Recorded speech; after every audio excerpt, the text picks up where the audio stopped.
Before the shots fired at Concord were men and women of remarkable character and fortitude. An extraordinary spirit fueled the dreams they held. That spirit lived on to win liberty in the Revolution. It emboldened the Underground Railroads. It strengthened the brave souls at Normandy. It endured with those who gallantly fought the spread of communism. And on 9/11, that same spirit was found in the men and women storming the gates of death to save precious lives. The spirit of heroism thrives in the present. It is stronger than any virus. Yet there are those who condemn our heroes, seek to erase history and deconstruct the American ideal, remake America into something it was never intended to be. But the spirit of heroism stands in the breach. It lives in the heart, it breathes in the soul, and is woven into the courageous fabric of Americans like you. It preserves liberty. It strengthens families. It empowers the extraordinary.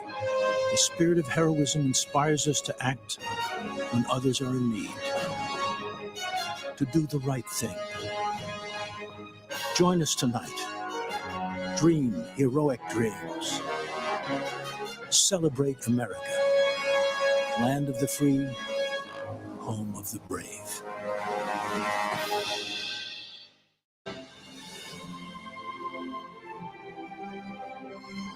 From Washington, D.C., welcome to the 2020 Republican National Convention.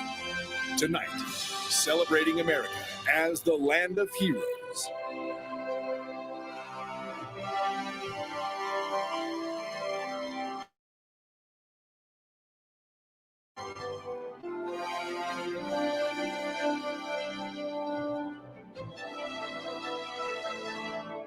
Lord, Almighty God, we come before you this evening and pray for your divine protection over our brothers and sisters in the path of storms along our Gulf Coast.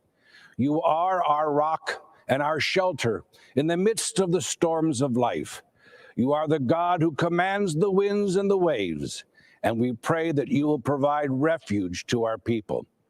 O Lord, you have granted us certain natural rights, such as the right to speak freely, life, liberty, the pursuit of happiness, as well as religious freedom, the right to assemble, and the right to self-defense. Only in America have these God-given rights so flourished and been categorized as belonging to the people, embodying the very essence of our government. We pray that this outlook and mindset, this form of government continues, as has been our history, especially now when, to our horror, it is being challenged. And so we pray that God gives strength and health to our president, who has splendidly demonstrated daily his determination to defend and maintain the God-given rights of our citizens, as enshrined in our Constitution and in our Declaration, eloquently passed down through our Judeo-Christian tradition. President Trump has stood up fearlessly against those who are corrupting the term social justice so as to deny Americans their birthright and these divine gifts. May God protect him. May God bless all those in government and among our citizens who seek to honor, defend, and preserve our heritage. This land was founded in an epic and providential moment. Like the revelation at Sinai, it was the moment when the vision of God rendezvoused with the soaring and noble plan. Yet, every so often, apace various generations, we are compelled to resurrect and give rebirth to our providential beginning, to renew our present days with the exuberance of those founding days. Perhaps that is what is meant when we say, "Make America Great Again." We pledge to vigilantly protect and tend the garden so as to imbibe its blessed fruits. May God continue to make America great, and may we continue to be His people, one nation, under God. And let us say, Amen. I pledge allegiance to the flag of the United States of America and to the republic for which it stands, one nation, under God, indivisible, with liberty and justice for all.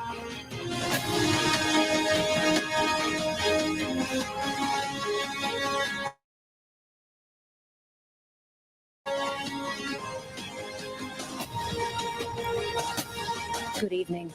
I'm Governor Kristi Noem of South Dakota. I'm here tonight because I believe America is an exceptional nation, founded on three principles: equality, freedom, and opportunity. But today, our founding principles are under attack.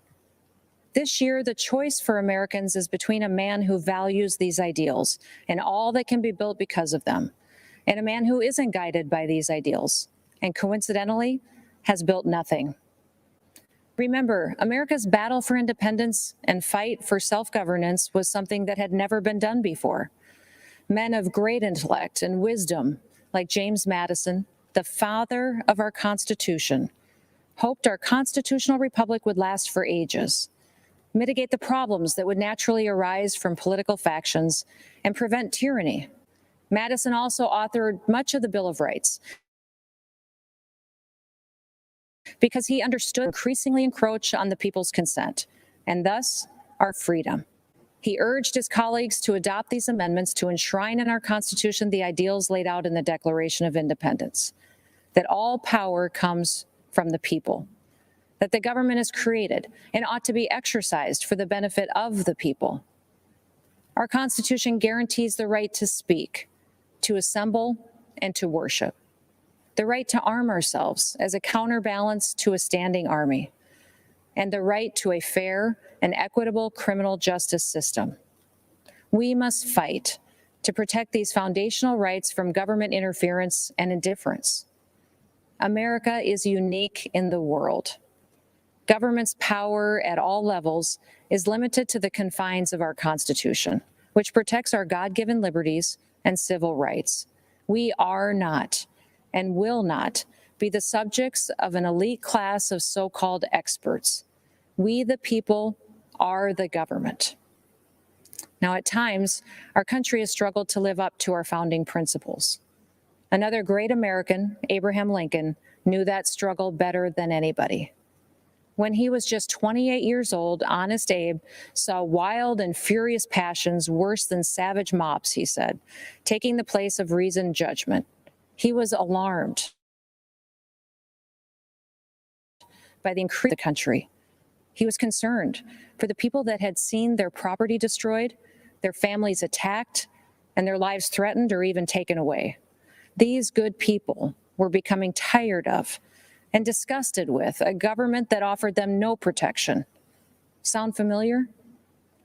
It took 244 years to build this great nation, flaws and all. But we stand to lose it in a tiny fraction of that time if we continue down the path taken by the Democrats and their radical supporters. From Seattle and Portland to Washington and New York, Democrat-run cities across this country are being overrun by violent mobs. The violence is rampant. There's looting, chaos, destruction, and murder. People that can afford to flee have fled, but the people that can't, good, hardworking Americans, are left to fend for themselves. The Republican Party's commitment to individual rights and self-government is as necessary today as it was in 1860 when we won our first presidential election. Our party respects individuals based on who they are. We don't divide people based on their beliefs or their roots. We don't shun people who think for themselves. We respect everyone equally under the Constitution, and we treat them as Martin Luther King Jr. wished, according to the content of their character, not the color of their skin. He's lifted people of all races and backgrounds out of poverty. He shrunk government. He put money back into the pockets of hardworking, ordinary Americans. He has advanced religious liberty. He protected the Second Amendment. You can look back 50 years. You won't find anyone that has surpassed President Trump's success on these 4 issues alone. History chooses its heroes for the time in which they live. At our founding, Madison was one of the chosen. When the nation's very existence was challenged, it was Lincoln's turn. Thanks to these men, America is a land of hope. Their examples have been repeated in countless ways by simple Americans following their conscience. But there is another American hero to be recognized, and that is the common American. This is who President Trump is fighting for. He's fighting for you.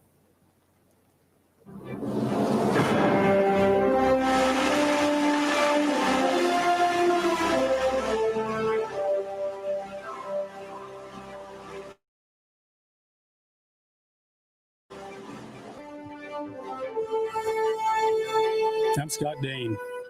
I represent loggers and truckers in Minnesota, but I also represent a way of life. Logging's been a part of the great American story from the beginning.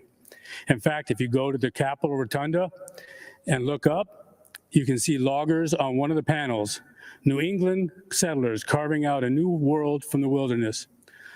But logging is the most dangerous job in the country, but we embrace that risk because we know America was built by strong people building things together. America needs us to keep building, and we can't wait to be a part of it. But the last time Joe Biden was in the White House, Minnesota lost nearly half of its mills, thousands of jobs, and experienced nearly a decade of decline. It was a similar story in other parts of the country. The administration just didn't seem to care. In 47 years in Washington, Joe Biden hasn't done anything for the timber industry. When plants closed in Duluth, Sartell, Cook, and Bemidji, they were just numbers on a paper to the Obama-Biden administration. To me, they were people and jobs and families. Under Obama-Biden, radical environmentalists were allowed to kill the forests. Wildfire after wildfire shows the consequences. Managed forests, the kind my people work in, are healthy forests. Under President Trump, we've seen a new recognition of the value of forest management in reducing wildfires. And we've seen new support for our way of life, where a strong back and a strong work ethic can build a strong middle class. We want to build families where we were raised and stand by communities that stood by us. We want that way of life available for the next generation, and we want our forests there too. President Trump, thank you for helping us do just that.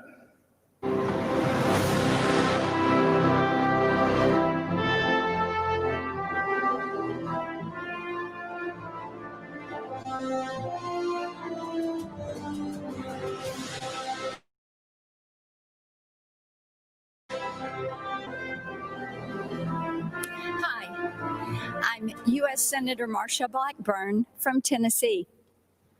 America is a nation of heroes. In times of difficulty, we're reminded that they're all around us. They're in the line with us at the grocery store, in the pew with us at church. They're the regular Americans who step up to volunteer and serve when we need them most. They've stood at the forefront throughout this pandemic. The emergency room nurses who go back shift after shift. The medical researchers developing a vaccine and therapies to combat what the Chinese Communist regime unleashed on the world. Cookeville's Double Springs Church of Christ members lifting our country up in prayer and providing for those impacted by tragedy. But tonight, I want to talk to you about another kind of hero. The kind Democrats don't recognize because they don't fit into their narrative. I'm talking about the heroes of our law enforcement and armed services. Leftists try to turn them into villains. They want to cancel them. But I'm here to tell you get canceled. Tennessee is full of them. After all, we're the volunteer state. My dad served in the Army in World War II. When he came home, he put on another uniform and for 30 years volunteered to help our underfunded Sheriff's Department. I'm reminded of him whenever I see compassion and selflessness in others. When I see law enforcement officers put their lives on the line every single day to keep our communities safe, in spite of the hatred thrown at them. When I see the heroes who volunteer to serve our country, putting their lives on the line for our freedom. Many of these heroes call Tennessee home, and we could not be more proud of the brave men and women of the 101st Airborne Division at Fort Campbell. The common thread between them is a deep-seated desire to serve a cause larger than themselves. They don't believe their country owes them anything. They believe they owe their country and their fellow man. As hard as Democrats try, they can't cancel our heroes. They can't contest their bravery. And the powerful sense of service that lives deep in their souls. So they try to defund them, our military, our police, even ICE, to take away their tools to keep us safe. Joe Biden, Kamala Harris, and their radical allies try to destroy these heroes because if there are no heroes to inspire us, government can control us. They close our churches, but keep the liquor stores and abortion clinics open. They say we can't gather in community groups, but encourage protest, riots, and looting in the streets. If the Democrats had their way, they would keep you locked in your house until you become dependent on the government for everything. That sounds a lot like communist China to me. Maybe that's why Joe Biden is so soft on them. Why Nancy Pelosi says that China would prefer Joe Biden. Yep, I bet they would. But President Trump has stood up for our heroes every day. He stood by our law enforcement, our military, and the freedoms we hold dear. He's made good on his promise to put America, you will stand with me as we send him back for 4 more years with a clear message to the Democrats. You will never cancel our heroes.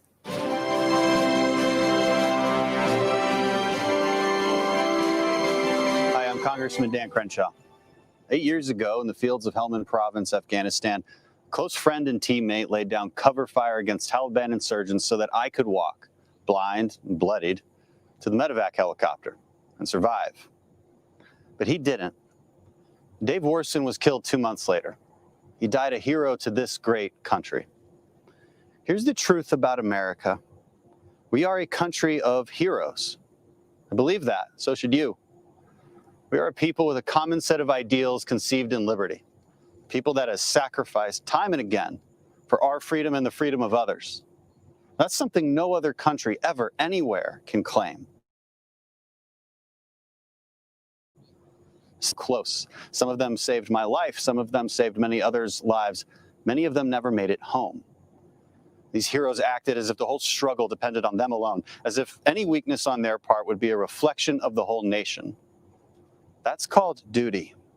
And America has a long history of it. Our enemies fear us because Americans fight for good, and we know it. It gives us strength. When our heroes are trusted and equipped, then freedom prevails. The defeat of ISIS was the result of America believing in our heroes, our president having their backs and rebuilding our military so we'd have what we needed to finish the mission. The cowering of the Iranian regime and the restoration of the deterrence once lost is the result of America believing in her own might again. But America's heroism isn't relegated to the battlefield. Every single day we see them if you just know where to look. It's the nurse who volunteers for back-to-back shifts caring for COVID patients because she feels that's her duty. It's the parent who will relearn algebra because there's no way they're letting their kid fall behind while schools are closed. And it's the cop that gets spit on one day and will save a child's life the next. America is the country where the young military wife with 2 young children answers the unexpected knock at the door, looks the man in uniform in the eye, and even as her whole world comes crashing down, she stands up for her family because she must. This is what heroism looks like. It's who we are, nation of heroes. We need you now more than ever. We need to remind ourselves what heroism really is. Heroism is self-sacrifice. It's not moralizing and lecturing over others when they disagree. Heroism is grace, not perpetual outrage. Heroism is rebuilding our communities, not destroying them. Heroism is renewing faith in the symbols that unite us, not tearing them down. You see, America is a fabric. It's woven from the threads of history's best stories, best attributes, and greatest ideas. The American spirit reflects the oldest and most important virtues: self-sacrifice, courage, tolerance, love of country, grace, and passion for human achievement. We can decide right now that American greatness will not be rejected nor squandered. As the American founding was grounded in individual liberty, so will be our future. But if we are to rediscover our strength, then it must be an endeavor undertaken by each and every one of us. We must become the heroes that we so admire. America was built by them, and our future will be protected by them. It will be protected by you. So God bless America.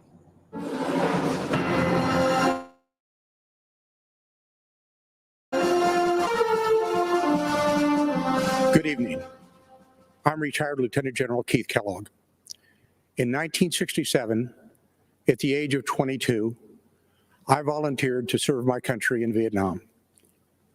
From the jungles of Vietnam to the deserts of Iraq, I have gone where my nation asked. I have borne witness to soldiers' last moments on earth, their lives spent in hope and promise of a better future for all Americans. I was in the Pentagon on September 11th, 2001. I lost friends there that day. In the years that followed, I watched my daughter, son, and son-in-law deploy to Afghanistan. I have looked into the eyes of my grandchildren as they said goodbye to their fathers and hugged them one last time. I lived service. I understand sacrifice. I know leadership. Over the past 3.5 years, I have witnessed every major foreign policy and national security decision by the president where it happened. I saw only one agenda and one guiding question when tough calls had to be made. Is this decision right for America? When President Donald Trump took office, decades of failed foreign policy had crippled us. He faced wars without end in sight, creation of failed states like Libya and Syria, a past that allowed a terrorist caliphate to grow, and leadership in Washington that allowed our military to atrophy while we spent trillions of dollars abroad instead of investing at home. President Trump has reversed the decline of our military and restructured our national security strategy. With historic investment and vision, our military is now better equipped, better resourced, and better manned than any military in the world. President Trump demolished the terrorist ISIS caliphate in the Middle East and eliminated its leader, al-Baghdadi, one of the world's most brutal terrorists. President Trump took decisive action against Iranian terrorist method, a man responsible for deaths of hundreds of American servicemen in Iraq. When our NATO allies failed to meet their commitments as we upheld ours, President Trump demanded parity. NATO members have now increased their contributions over $100 billion this year And NATO's Secretary General credits President Donald J. Trump. President Trump challenged and continues to challenge an ever increasingly provocative and militant China. But make no mistake, President Trump is no hawk.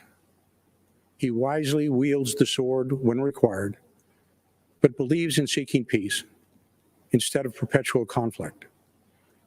Just over a week ago, our president brokered a peace agreement between the United Arab Emirates and Israel, the first in the Middle East in over 25 years. And this week, Afghan negotiators, with help from American officials, will start peace negotiations between the Taliban and the Afghan government to end America's. Ask yourself, has this president kept his promises to keep us out of needless conflicts and to pursue ending wars without end? Has he defended your interests in renegotiating trade deals that previously hurt Americans and our national security? Has he fulfilled his commander-in-chief role by decisively going after our nation's enemies? You and I know the answer is yes. The choice is clear. This is the most important election of our lifetime. The next 4 years will decide the course of our country for decades to come. I am asking you to stand up and be counted so we never have to look back and recall what it was once like in America when men and women were free, our families were secure, and we had a president who served the people. God bless America. Thank you, and good night.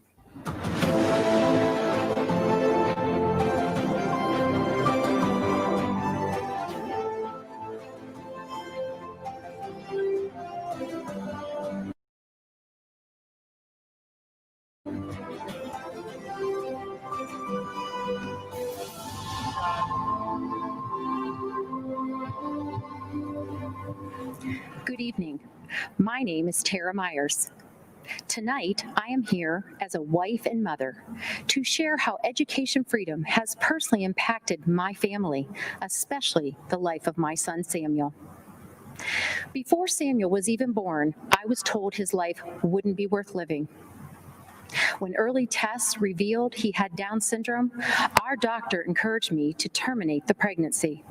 He said, "If you do not, you will be burdening your life, your family, and your community." I knew my baby was a human being created by God, and that made him worthy of life.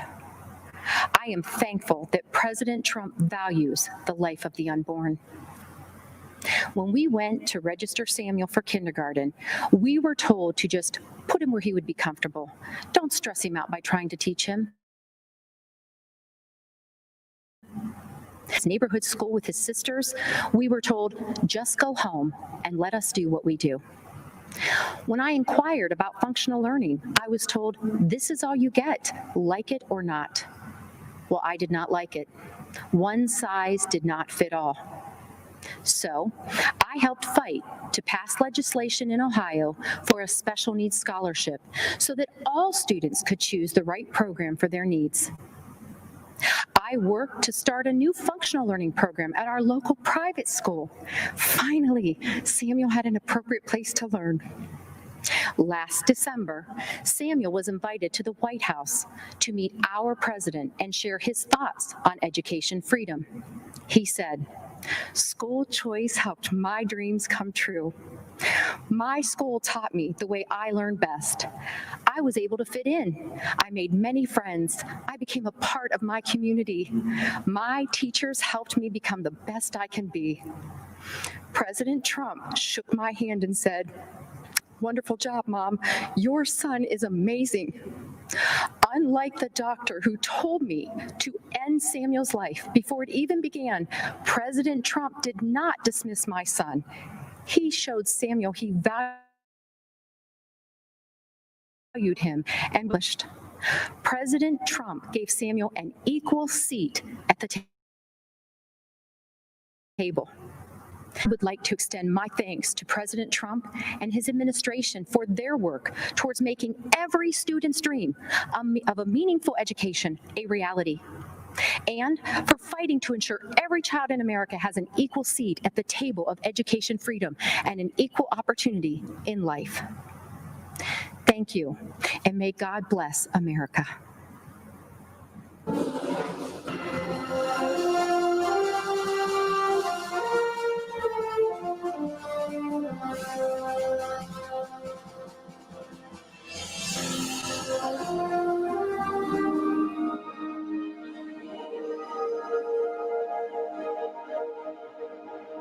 It all started at a tea party. 13 years before the American Civil War, civil unrest and division separated countrymen into two opposing camps. One determined to keep African American people enslaved, the other determined to see all people free. Elizabeth Cady Stanton and Lucretia Mott felt the call to fight for that delegates for an anti-slavery convention, but upon arrival were told they could not speak or vote at the male-dominated event. On July 9, 1848, Mott, Stanton, and 3 other women met for tea. By the end of the day, they'd formed a coalition with the sole purpose of gaining the right for women to vote, so they in turn would be free to fight for the freedoms of others. Women across America united and formed activist groups working tirelessly to win the vote for American women. The unconquerable Susan B. Anthony became one of the most visible leaders of women's suffrage when, in 1872, she registered and voted for every Republican on the ballot. As punishment for her actions, she was arrested for illegal voting. At the request of Susan B. Anthony, Senator A.A. Sargent introduced the 19th Amendment in 1878. The Susan B. Anthony Amendment was submitted and defeated 4 times, but women continued to fight. Sojourner Truth and many other black suffragettes defied segregation, fighting for all women's voices to be heard and allowed to vote. For the 2 years prior to ratification, the Silent Sentinels quietly picketed the White House. Finally, when Republicans regained control in 1920, the Equal Suffrage Amendment was signed into law. Women's suffrage movement took 72 years and would change the lives of women forever. The victory was achieved peacefully through the valiant efforts of women patriots and the democratic process. 100 years later, in a bold declaration of rights for women, President Trump granted a full pardon to Susan B. Anthony on the 100th anniversary of the 19th Amendment's ratification. Women's suffrage was born from a desire to fight for the freedom of others. Now, we, the great patriots of America, will band together once again, and with one unified voice, we will vote for freedom.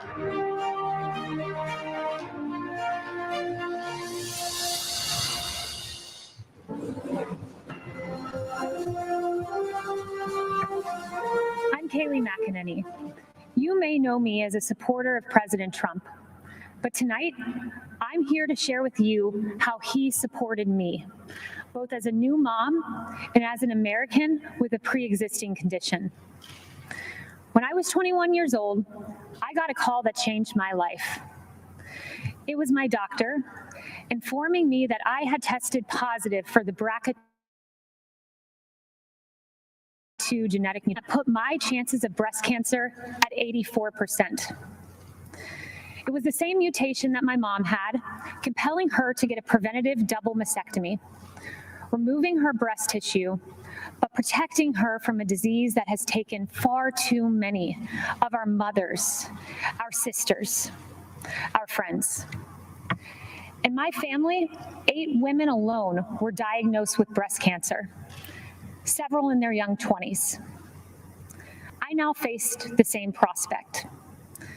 For nearly a decade, I was routinely at Moffitt Cancer Center, getting MRIs, ultrasounds, and necessary surveillance. During these visits, I crossed paths with brave women battling cancer and fighting through chemotherapy. They were a testament to American strength. They are American heroes. On May 1st, 2018, I followed in my mother's footsteps, choosing to get a preventative mastectomy. I was scared. The night before, I fought back tears to myself forever. But the next day, with my mom, dad, husband, and Jesus Christ by my side, I underwent a mastectomy, almost eliminating my chance of breast cancer, a decision I now celebrate. Breast reconstruction has advanced remarkably. While it is an individual's decision, my doctor and I chose a course of surgery that left me virtually unchanged. But more important than physical results, I developed a strength and a confidence that I carry with me. During one of my most difficult times, I expected to have the support of my family, but I had more support than I knew. As I came out of anesthesia, one of the first calls I received was from Ivanka Trump. As I recovered, my phone rang again. It was President Trump calling to check on me. I was blown away. Here was the leader of the free world caring about my circumstance. At the time, I had only met President Trump on a few occasions. But now I know him well, and I can tell you that this president stands by Americans with pre-existing conditions. In fact, President Trump called me this morning. I spoke with him several times today, and he told me how proud he was of me for sharing this story. The same way President Trump has supported me, he did every day. I've heard him say the hardest part of his job is writing to loved ones of fallen soldiers. I've seen him offer heartfelt outreach to grieving parents who lost their children to crime in the streets. And I've watched him fight for Americans who lost their jobs. President Trump fights for the American people because he cares about stories like these. I have a 9-month-old daughter. She's a beautiful, sweet little girl. And I choose to work for this president for her. When I look into my baby's eyes, I see a new life, a miracle for which I have a solemn responsibility to protect. That means protecting America's future, a future President Trump will fight for, where our neighborhoods are protected, where life is sacred, where God is cherished, not taken out of our schools, removed from our pledge, and erased from our history. I want my daughter to grow up in President Donald J. Trump's America. Choosing to have a preventative mastectomy was the hardest decision I ever had to make. But supporting President Trump, who will protect my daughter and our children's future, was the easiest.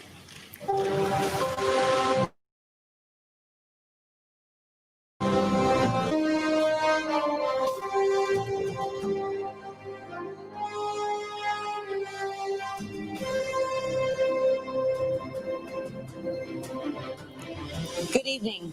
I'm Karen Pence. My husband is Vice President Mike Pence.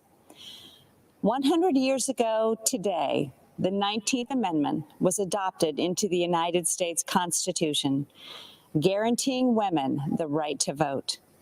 Because of heroes like Susan B. Anthony and Lucy Stone, women today, like our daughters, Audrey and Charlotte, and future generations, will have their voices heard and their votes count.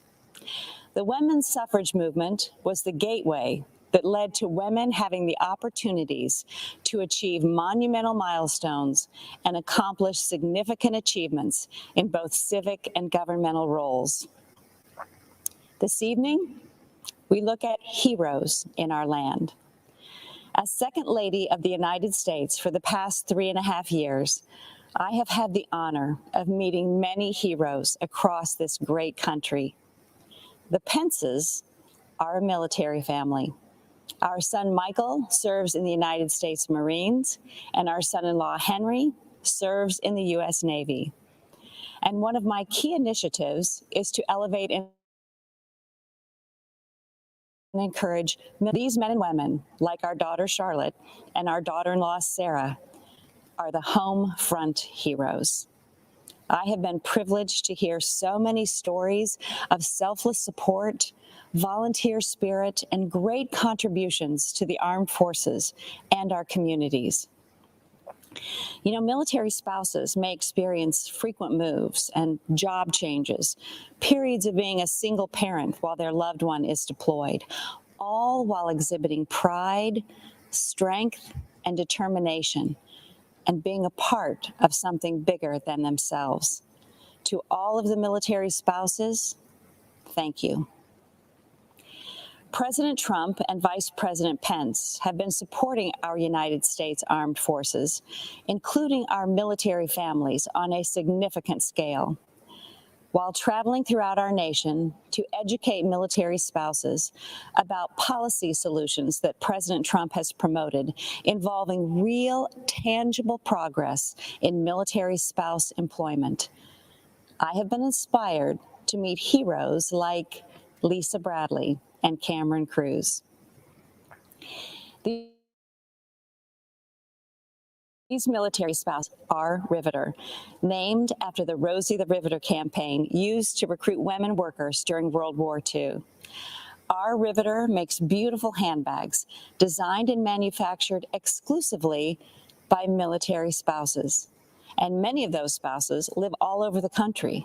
They prepare and send their section of the bags to the company located in North Carolina, where the final product is assembled. Military spouse hero Jalon Hall Johnson in Billings, Montana, is a culinary artist who had dreamed of starting her own restaurant.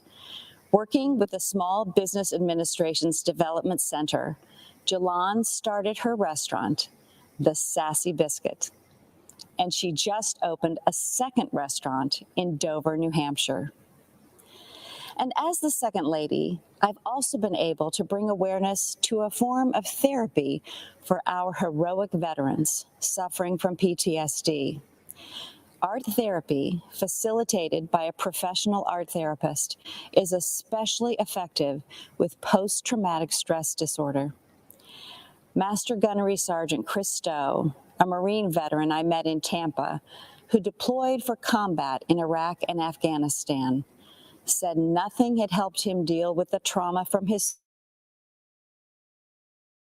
service in the Marine. Agreed to meet with the art therapist at Walter Reed Medical Center. Chris credits art therapy with saving his marriage and his life. And Chris went on to establish a glass-blowing workshop to help other vets. Many of our veteran heroes struggle as they transition back into civilian life, and sometimes the stress is too difficult to manage alone. A few weeks ago, I had the honor of speaking with some amazing Americans who answer the Veterans Crisis Line. One in particular, Sydney Morgan, especially impacted me.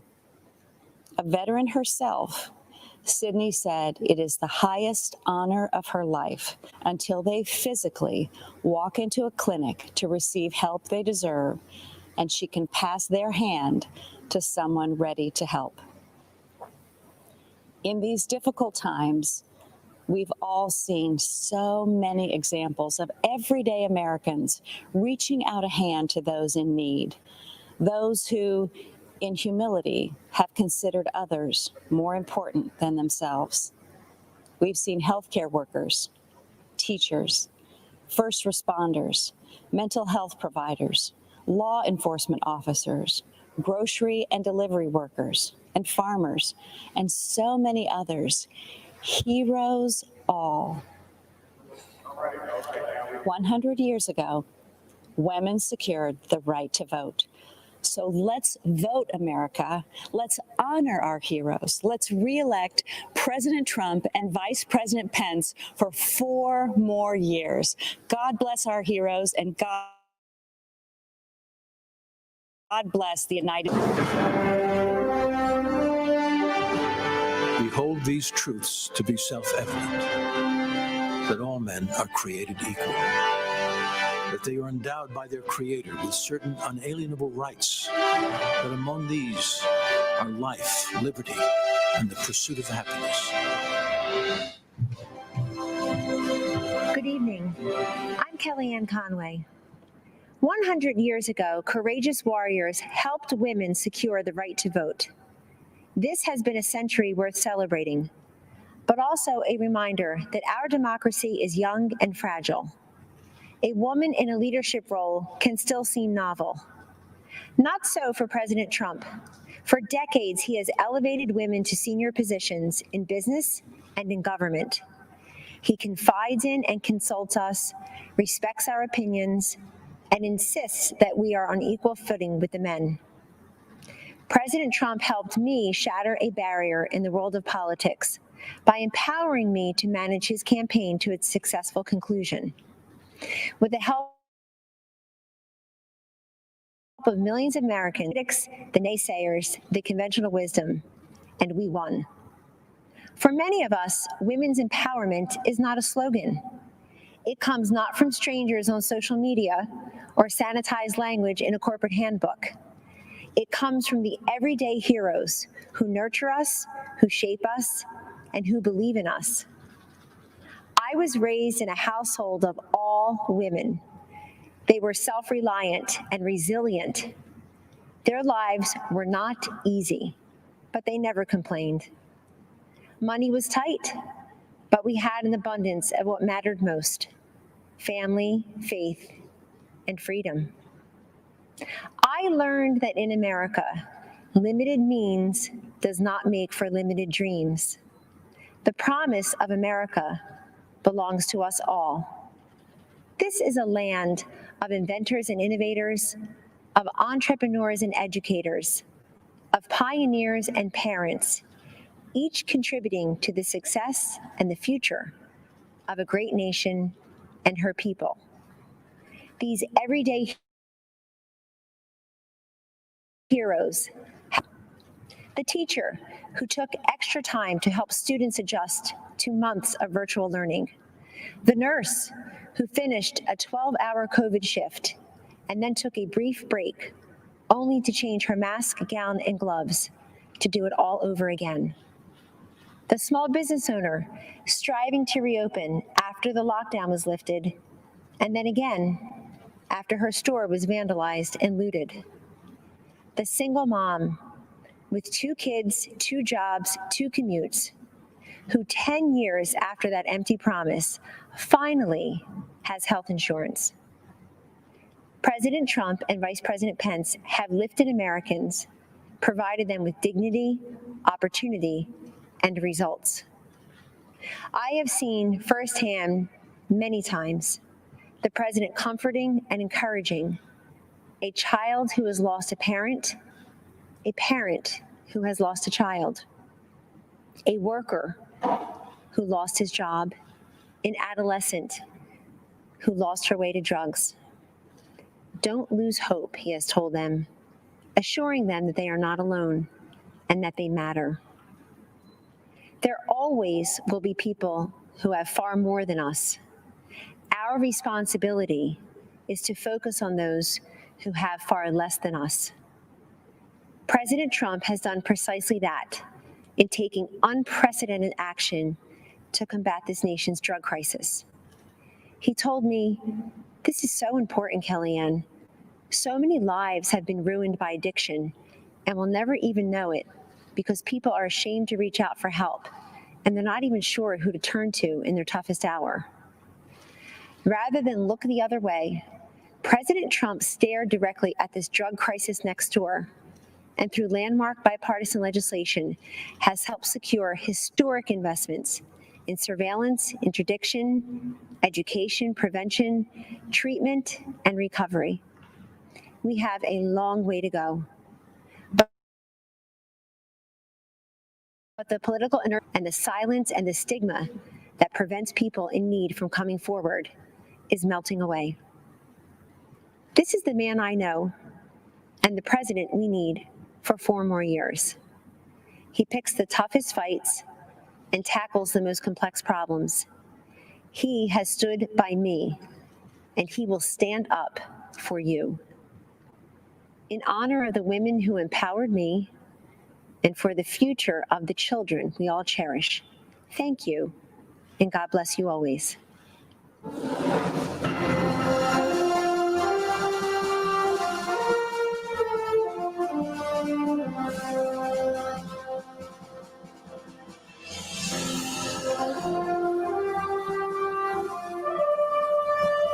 Good evening. I'm Sister Dee Dee Byrne, and I belong to the community of the Little Workers of the Sacred Hearts of Jesus and Mary. Last 4th of July, I was honored to be one of the President's guests at his Salute to America celebration. I must confess that I recently prayed while in chapel, begging God to allow me to be, and now here I am, speaking at the Republican National Convention. I guess you better be careful for what you pray for.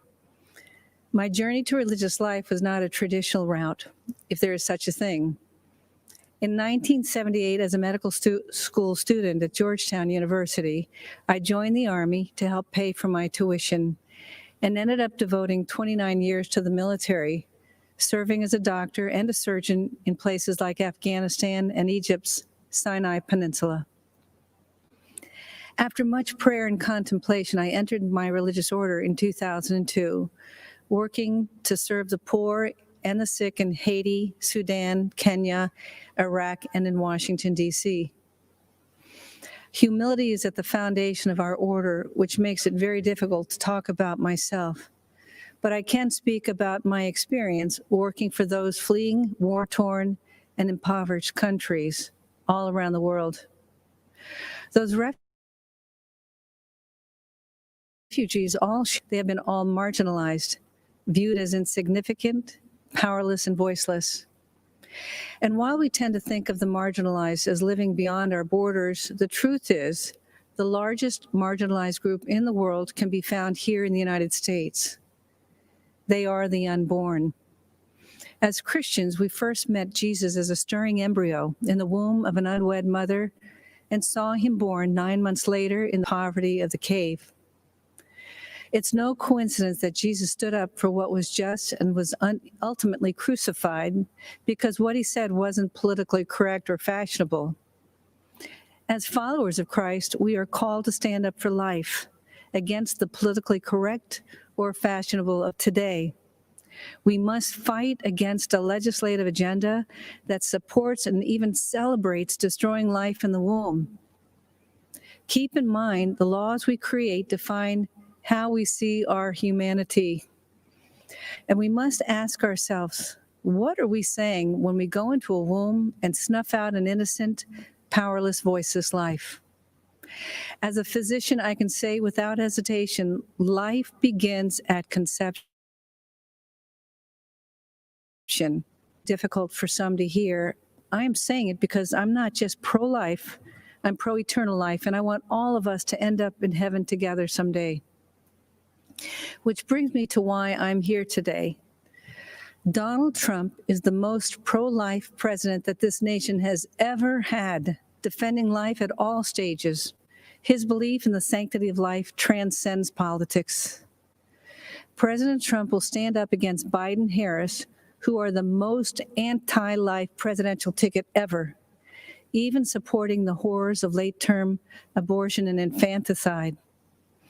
Because of his courage and conviction, President Trump has earned the support of America's pro-life community. Moreover, he has a nationwide of religious standing behind him.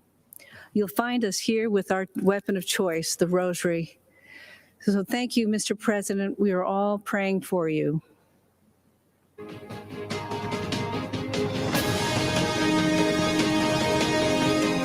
I'm Lou Holtz. Many of you might know me, bald guy. It is a pleasure, a blessing, and an honor for me to explain why I believe that President Trump is a consistent winner, an outstanding leader, and deserves to be reelected as our president. First, I want you to know that I grew up in a one-bedroom house in West Virginia. I may have been poor, but the lessons my parents taught me were priceless. They taught me that life is about making choices.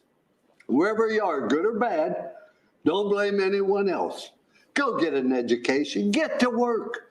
You can overcome any obstacles, and always remember that in this great country of ours, anyone can amount to something special. I lived by those principles of hard work and responsibility my whole life, living out the American story, and it works. But there are people today, like politicians, professors, protesters, and of course, President Trump's naysayers in the media who like to blame others for problems. They don't have pride in our country. And because they no longer ask, what can I do for my country? Only what the country should be doing for them. They don't have pride in themselves. That's wrong. When I was an officer in the Army, I served with so many great Americans who embraced their responsibility to our country. I'm so proud of their sacrifices and the opportunity it has provided for so many millions. America remains a land of opportunity, no matter what the other side says or believes. You know, there's a statue of me at Notre Dame. I guess they needed a place for the pigeons to land. But if you look closely there, trust, commitment, and love. All my life, I've made my choices based on these three words. I use these three rules to make choices about everything. My beloved wife of 59 years, athletes I coached, and of course, politicians, even President Trump. I ask myself three things. One, can I trust them? When a leader tells you something, you got to be able to count on it. That's President Trump. He says what he means what he says, and he's done what he said he would do at every single turn. One of the important reasons he has my trust is because nobody has been a stronger advocate for the unborn than President Trump. The Biden-Harris ticket is the most radically pro-abortion campaign in history. They and other politicians are Catholics in name only and abandon innocent those lives. I trust President Trump. The second question I ask is, are they committed to doing their very best? President Trump always finds a way to get something done. If you want to do something bad enough, you will find a way. If not, you'll find an excuse. And excuses are a lot easier to find than solutions. President Trump finds solutions. President Trump is committed. And the third question I ask is, do they love people? Do they care about others? To me, this is very clear. President Trump has demonstrated through his prison reform, advocating for school choice and welfare reform, that he wants Americans from all walks of life to have the opportunity to succeed and live the American dream. President Trump loves our country and our great people. Trust, commitment, and love. And President Trump, who works hard at making America greater and who genuinely cares about people. If I apply this test to Joe Biden, I can't say yes to any of these three questions. I used to ask our athletes at Notre Dame, if you did not show up, who would miss you and why? Can you imagine what would happen to us if President Trump had not shown up in 2016 to run for president? I'm so glad he showed up. Thank you for showing up, Mr. President. I encourage everyone who loves this country, who loves America, to show up in November for President Trump. Thank you.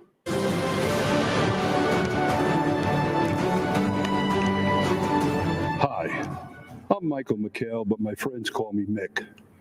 I'm a 30-year active duty member of law enforcement in the state of Florida. I am also the president of the National Association of Police Organizations, NAPO. Our organization recently endorsed Donald Trump for re-election as President of the United States. Our endorsement report for the men and women on the front lines, particularly during these challenging times. We value his support of aggressive federal prosecution of those who attack our police officers, his signing of the Law Enforcement Mental Health and Wellness Act, and his support for permanently authorizing funds to support 9/11 first responders and their families. Law enforcement officers across the nation take an oath to run towards danger when everyone else is running away. They do so willingly to protect our families and communities.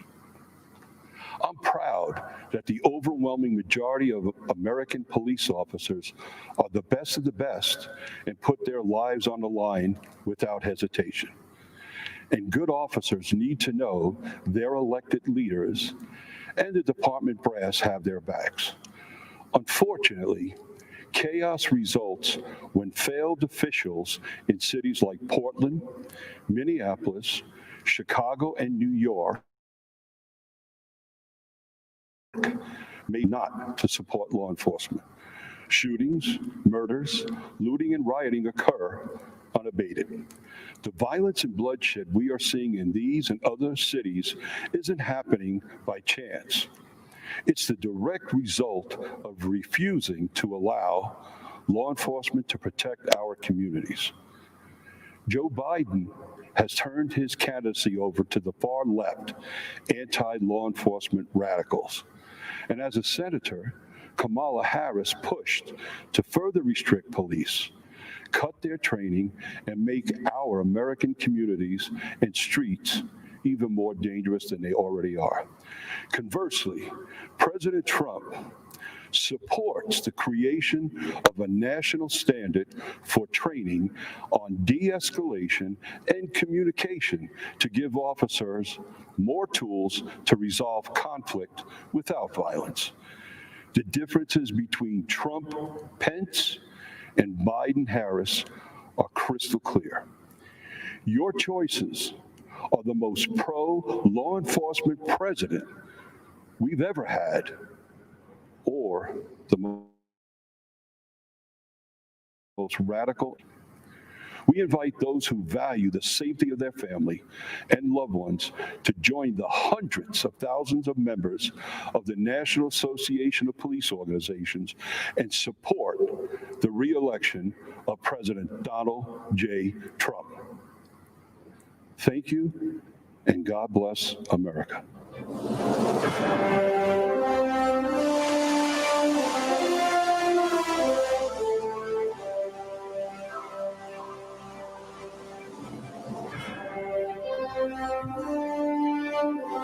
I'm Congresswoman Elise Stefanik, and I am honored to represent New York's 21st Congressional District, the cradle of the American Revolution. It's where almost 250 years ago, brave patriots fought in the battles of Saratoga to turn the tide of the Revolutionary War. It's where 40 years ago in Lake Placid, a team of amateur hockey players out-hustled, out-skated, and defeated the Soviet Union, stunning the world and giving us the unforgettable Miracle on Ice. And today, it's home to Fort Drum and the historic 10th Mountain Division, the most deployed unit in the U.S. Army since 9/11, where I saw firsthand President Trump graciously thank and honor our men and women in uniform and sign the largest pay raise for our troops in a decade. Since our nation's founding, generation after generation of everyday life to preserve and strengthen the American dream, the vision of life, liberty, and the pursuit of happiness, and the idea that if you work hard and dream big, you can achieve anything you imagine. I believe in the American dream because I've lived it. Like millions of Americans, I grew up in a small business family where I learned the values of hard work and determination. I was the first person in my immediate family to graduate from college, ran for Congress to serve upstate New York, and am proudly the youngest Republican woman elected to Congress in history. I am honored to support President Trump for re-election because I know that he is the only candidate who will stand up for hardworking families and protect the American dream for future generations. Since his first day in office, President Trump has fought tirelessly to deliver results for all Americans, despite the Democrats' baseless and illegal impeachment sham and the media's endless obsession with it. I was proud to lead the effort standing up for the Constitution, President Trump, and most importantly, the American people. This attack was not just on the president. It was an attack on you, your voice, and your vote. But the American people were not swayed by these partisan attacks. Our support for President Trump is stronger than ever before. We know what's at stake in this historical walks of life are unified in support of our president. It's why more Republican women than ever are running for office this year. We understand that this election is a choice between the far-left Democratic socialist agenda versus protecting and preserving the American dream. President Trump is working to safely reopen our Main Street economy. He understands that the engine of our country is fueled by the ingenuity and determination of American workers, entrepreneurs, and small businesses. Joe Biden wants to keep them locked up in the basement and crush them with $4 trillion in new taxes. We face a critical choice. Joe Biden's far-left failed policies of the past 47 years, or President Trump, who will stand up for the American people and the Constitution. I believe in the wisdom and spirit of the American people to elect the only candidate who is capable of protecting the American dream, President Donald J. Trump. Thank you to the North Country for the opportunity to serve as your voice supporting his re-election. God bless the United States of America, the greatest country on earth.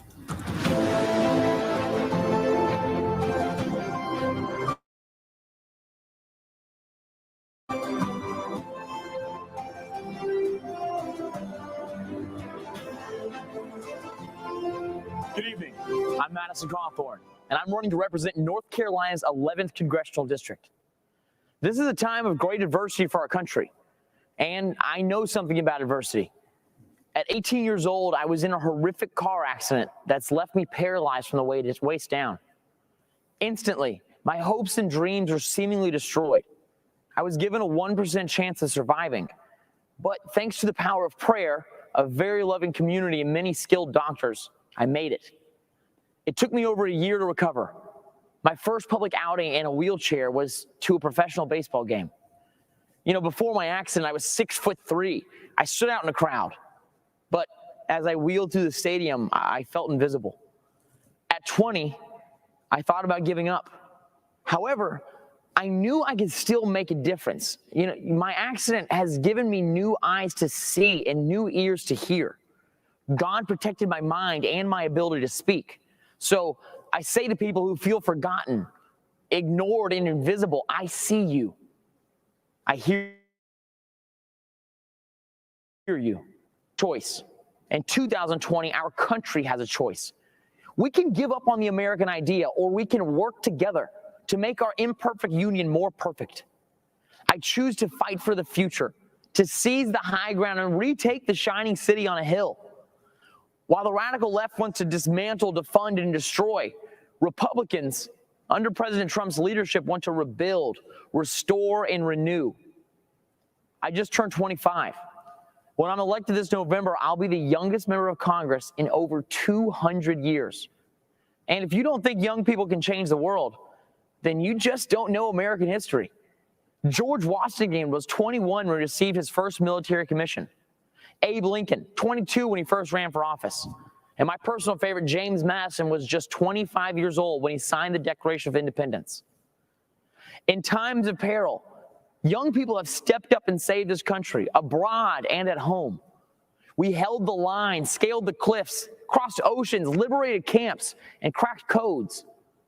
Yet today, political forces want to usher in the digital dark ages, a time of information without wisdom. National leaders on the left have normalized emotion-based voting and radicalized identity politics that rejects Martin Luther King's dream. MLK's dream is our dream for all Americans to be judged solely on their character. Millions of people risk their lives every year to come here because they believe in the dream of MLK and the American dream. Join us as we, the Party of Freedom, double down on ensuring the American dream for all people. We are committed to building a new town square. It welcomes all ideas and all people. Here we will have freedom of speech, not freedom from speech. To liberals, say, let's have a conversation. Be a true liberal. Listen to other ideas and let the best ones prevail. And to conservatives, I say, let's define what we support and win the argument in areas like healthcare and on the environment. In this new town square, you don't have to apologize for your beliefs or cower to a mob. You can kneel before God,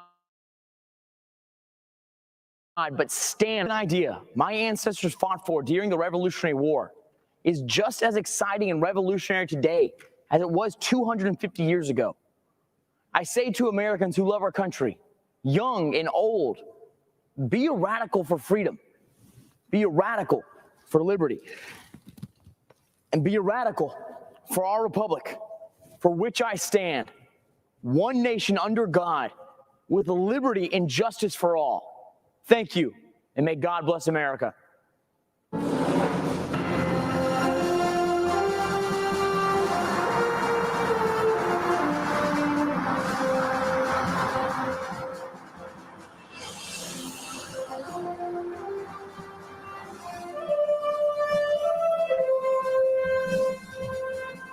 I'm Jack Brewer, a former three-time NFL team captain, college professor, coach, husband, son, and father. I'm also a lifelong Democrat, but I support Donald Trump. Let me be clear. I didn't come here for the popularity or the praise, the likes or the retweets. I'm here as a servant to God, a servant to the people of our nation, and a servant to our president. I grew up in Grapevine, Texas, a town that my great-grandfather was the first black man to settle as a sharecropper in 1896. My early high school experience included fighting with skinheads and being a witness in an attempted murder trial after my friend shot a skinhead in self-defense. I remember my dad's bravery when he personally stood up against a KKK rally in my town. In my house, my father taught me to back down from no one. I know what racism looks like. I've seen it firsthand. It's to President Trump. And I'm fed up with the way he's portrayed in the media, who refuse to acknowledge what he's actually done for the black community. It's confusing the minds of our innocent children.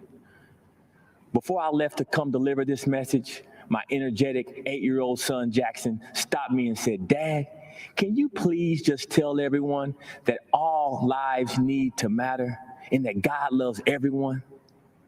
In that moment, I realized that my 8-year-old had figured out what so many adults have seemed to forget. We are not as divided as our politics suggest. At some point, for the sake of our children, the policies must take priority over the personalities. So because you have an issue with President Trump's tone, you're going to allow Biden and Harris to deny our underserved black and brown children school choice? Are we so offended by the president's campaign slogan, "Make America Great Again," that we're going to ignore that Joe Biden and Kamala Harris have collectively been responsible for locking up countless black men for nonviolent crimes? Are you going to allow the media to lie to you by falsely claiming that he said there were very fine white supremacists in Charlottesville? He didn't say that. It's a lie. Lives Matter organization that openly, on their website, calls for the destruction of the nuclear family. My fellow Americans, our families need each other. We need black fathers in the homes with their wives and children.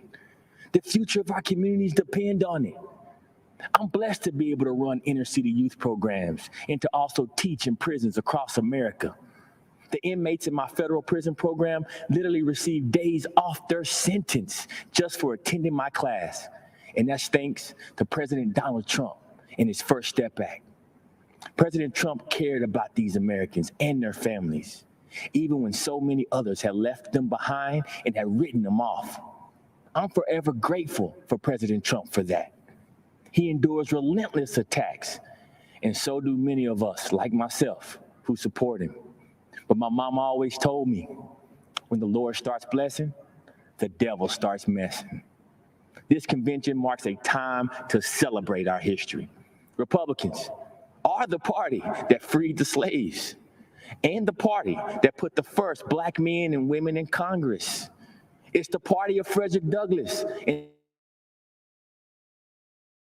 Abraham Lincoln, Scott, and Donald Trump. Our president has made incredible strides to end mass incarceration and give unprecedented opportunities for Black in America to rise.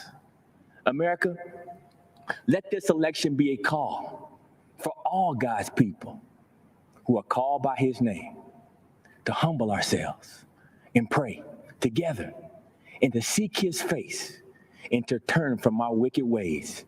Then he will hear us from heaven, and he will forgive our sins, and he will heal our land. Amen, and God bless America.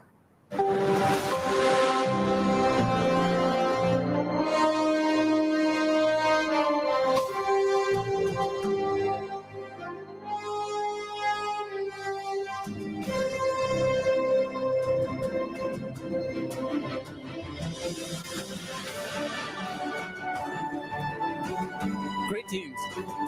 My name is Chen Guangcheng. Standing up to tyranny is not easy, I know. When I spoke out against China's one-child policy and other injustices, executed, beaten, sent to prison, and put under house arrest by the Chinese Communist Party, the CCP. In April 2012, I escaped and was given shelter in the American Embassy in Beijing.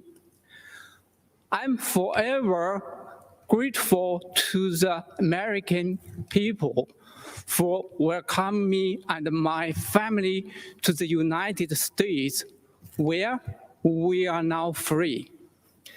The CCP is an enemy of humanity. It is terrorizing its own people, and it is threatening the well-being of the world. In China, expressing beliefs or ideas not approved by the CCP, religion, democracy, human rights can lead to prison. The nation lives under mass surveillance and censorship. The US must use its values of freedom, democracy, and the rule of law to gather a coalition of other democracies to stop. President Trump had led on this, and we need the other countries to join him in this fight, a fight for our future. Standing up to fight unfairness isn't easy, I know. So does President Trump, but he has shown the courage to wage that fight.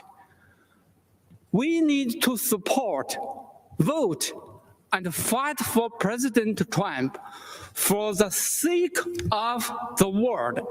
Thank you.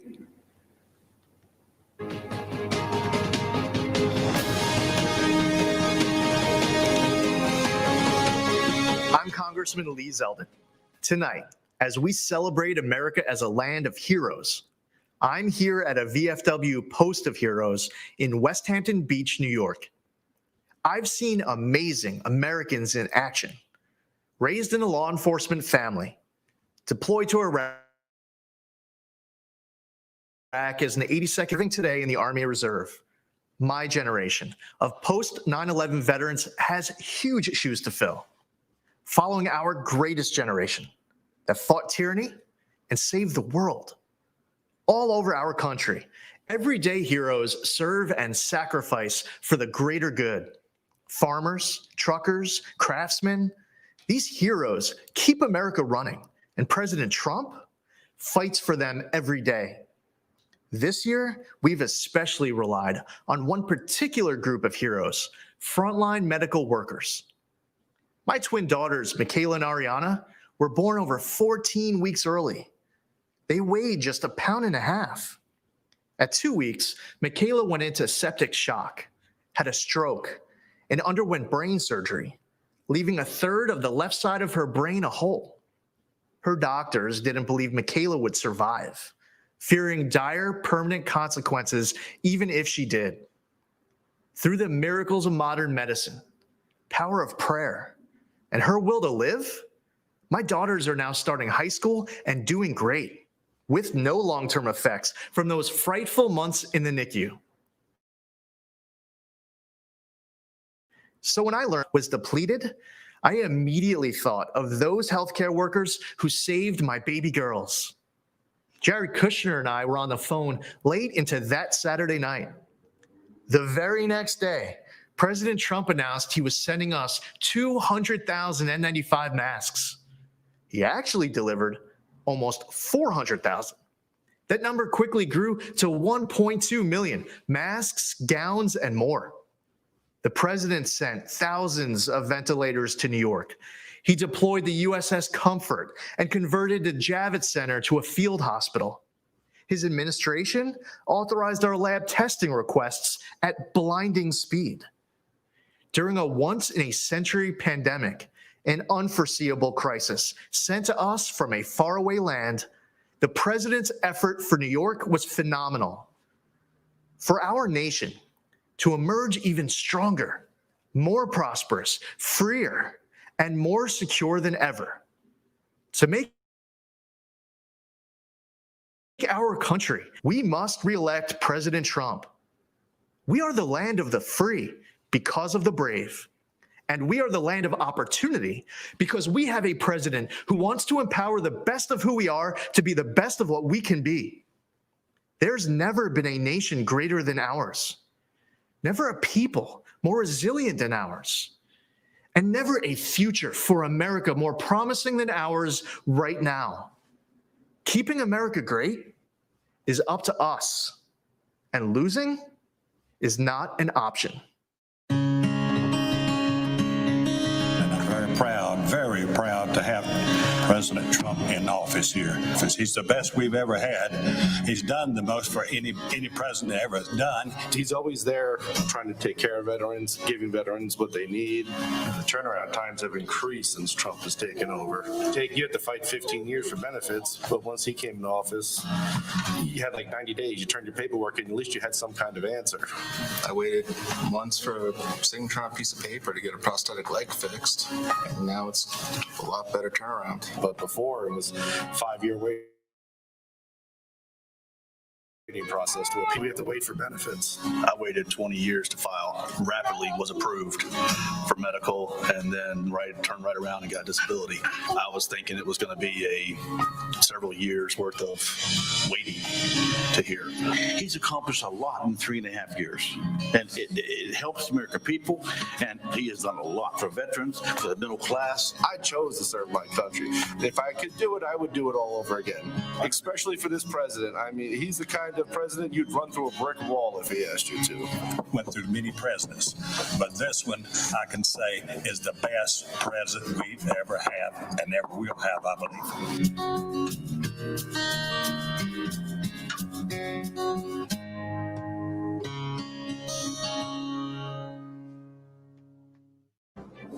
Hello, everyone, and thank you for inviting me into your home this evening. It's truly a privilege. My name is Joni Ernst. I was raised on a small family farm here in Iowa, where I learned the importance of faith, hard work, and service. I worked my way through college, then dedicated my life to serving as official, a battalion commander in the military, and as a U.S. Senator. Service. It's more than a word to me. It's a mission, a way of life. It's what brought me to Cedar Rapids, Iowa in 2008 when I was in the National Guard. We saw historic floods that swept through the communities. We lent a helping hand to our fellow Iowans who were literally underwater. We thought we had seen the worst, but 12 years later, these same communities have faced an even more devastating disaster, the recent derecho storm. If you don't live in Iowa, you may not have heard much about it at first. While reporters here in the state were in the trenches covering the equivalent of a Category 2 hurricane, most of the national media looked the other way. To them, Iowa is still just flyover country. Houses, farms were destroyed. About 1/3 of our crops here were damaged. In some cases, these storms wiped out a lifetime of work, and yet Iowa farmers didn't hesitate to grab their children.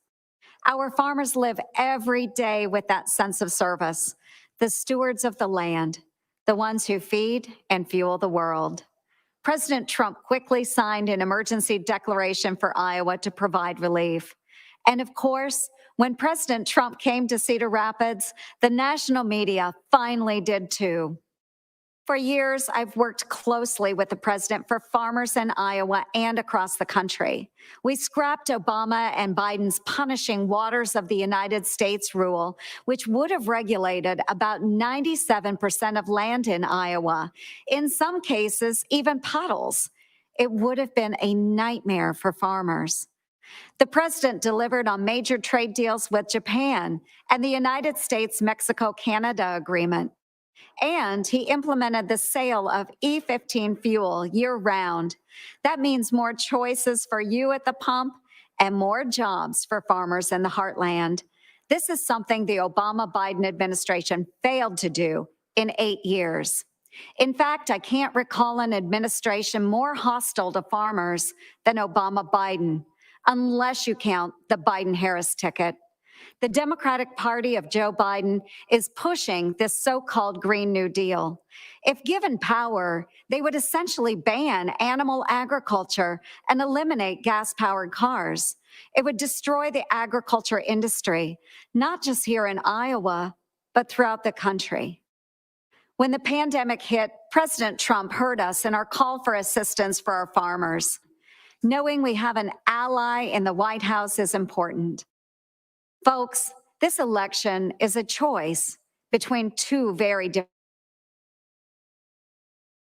different paths, security and economic growth under a Trump-Pence administration, or the Biden-Harris path, paved by liberal coastal elites and radical environmentalists. An America where farmers are punished, jobs are destroyed, and taxes crush the middle class. That is our choice. And it's a clear one. Thank you, and God bless.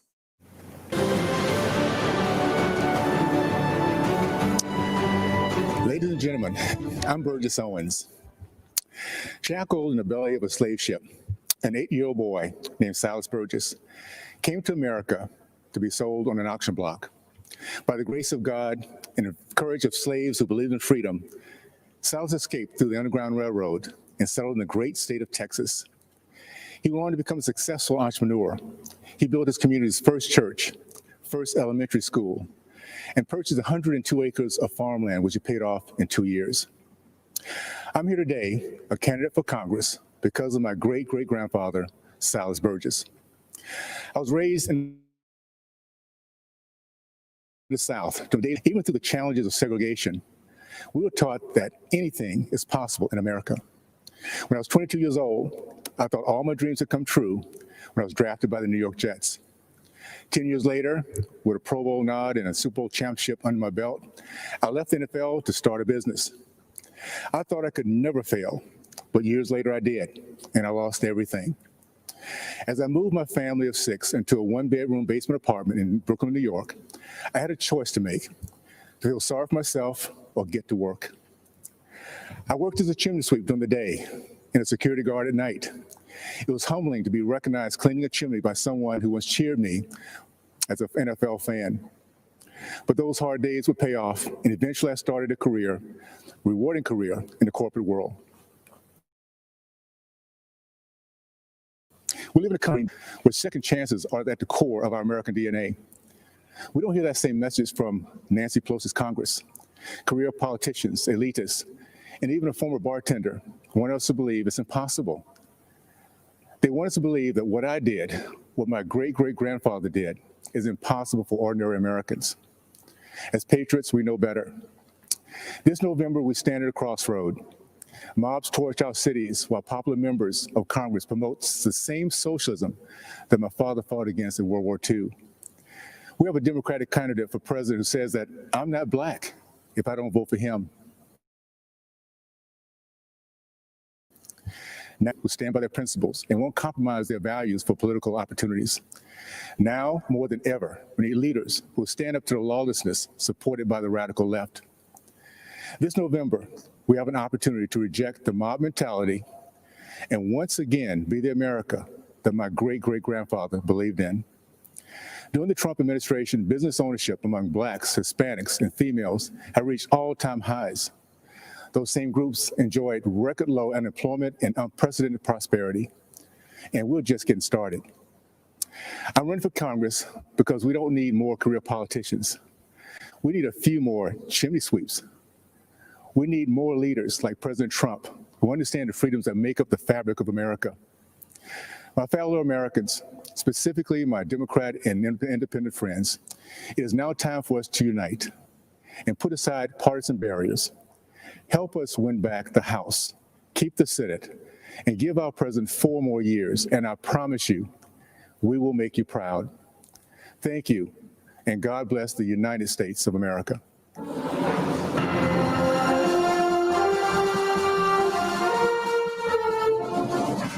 Standing guard over Baltimore Harbor is the remains of an earthly past.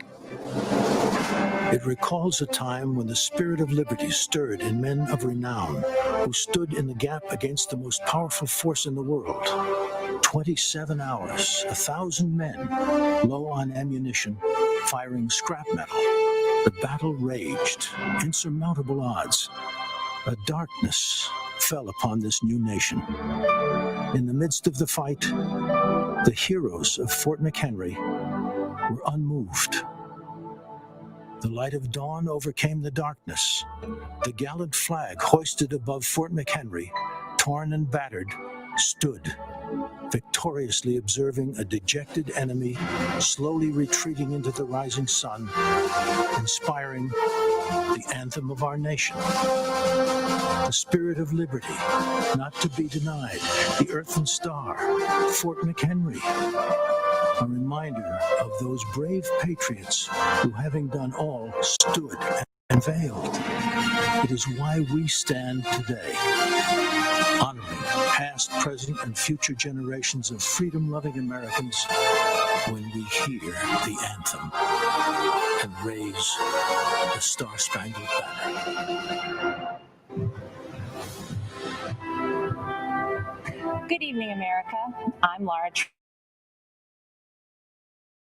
Trump, sister to Kyle, mother to Luke and Carolina, and the daughter-in-law of our 45th president, Donald J. Trump. But tonight, I come to you simply as an American. My life began like many in our country. I grew up in Wrightsville Beach, North Carolina. My parents were small business owners and worked hard to make sure that my brother and I had everything we needed, but not everything we wanted. My parents raised me to believe that in America, I could achieve anything with hard work and determination, that the opportunities available to me were limited only by the size of my ambition. that I should dream big, and I did. Those very dreams are what led me to New York City. I'd heard the adage, if I can make it there, I can make it anywhere, and I intended to do just that. Never in a million years did I think that I would be on this stage tonight, and I certainly never thought that I'd end up with the last name Trump. My 7th grade English teacher, Mrs. B, used to tell us, believe none of what you hear, half of what you read, and only what you're there to witness firsthand. The meaning of those words never my husband and the Trump family. Any preconceived notion I had of this family disappeared immediately. They were warm and caring, they were hard workers, and they were down to earth. They reminded me of my own family. They made me feel like I was home. Walking the halls of the Trump Organization, I saw the same family environment. I also saw the countless women executives who thrived there year after year. Gender didn't matter. What mattered was the ability to get the job done. I learned this directly when, in 2016, my father-in-law asked me to help him win my cherished home state and my daughter's namesake, North Carolina. Though I had no political experience, he believed in me. He knew I was capable, even if I didn't. So it didn't surprise me when President Donald Trump appointed so many women to senior-level positions in his administration. Secretary of the United Nations, Secretary of the Air Force, the first female CIA director, the first Black female director of the Fish and Wildlife Service, a few. Under President Trump's leadership, women's unemployment hit the lowest level since World War II. 4.3 million new jobs have been created for women. In 2019 alone, women took over 70% of all new jobs. Female small business ownership remains at an all-time high, and 600,000 women have been lifted out of poverty, all since President Trump took office. He didn't do these things to gain a vote or check a box. He did them because they're the right things to do. 100 years ago today, the 19th Amendment was ratified, granting the right to vote to every American woman. And since that day, incredible strides have been made by women in America. From Amelia Earhart to Rosa Parks and Sally Ride, women shaped our history and are part of what has made our country the most exceptional nation in the world. I often think back to my 24-year-old self, driving alone in my car from North Carolina to New York City. And I think about what I'd tell myself now as we head towards the most critical election in modern history. This is not just a choice between Republican and Democrat or election that will decide if we keep America, America, or if we head down an uncharted, frightening path towards socialism. Abraham Lincoln once famously said, "America will never be destroyed from the outside. If we falter and lose our freedoms, it will be because we destroyed ourselves."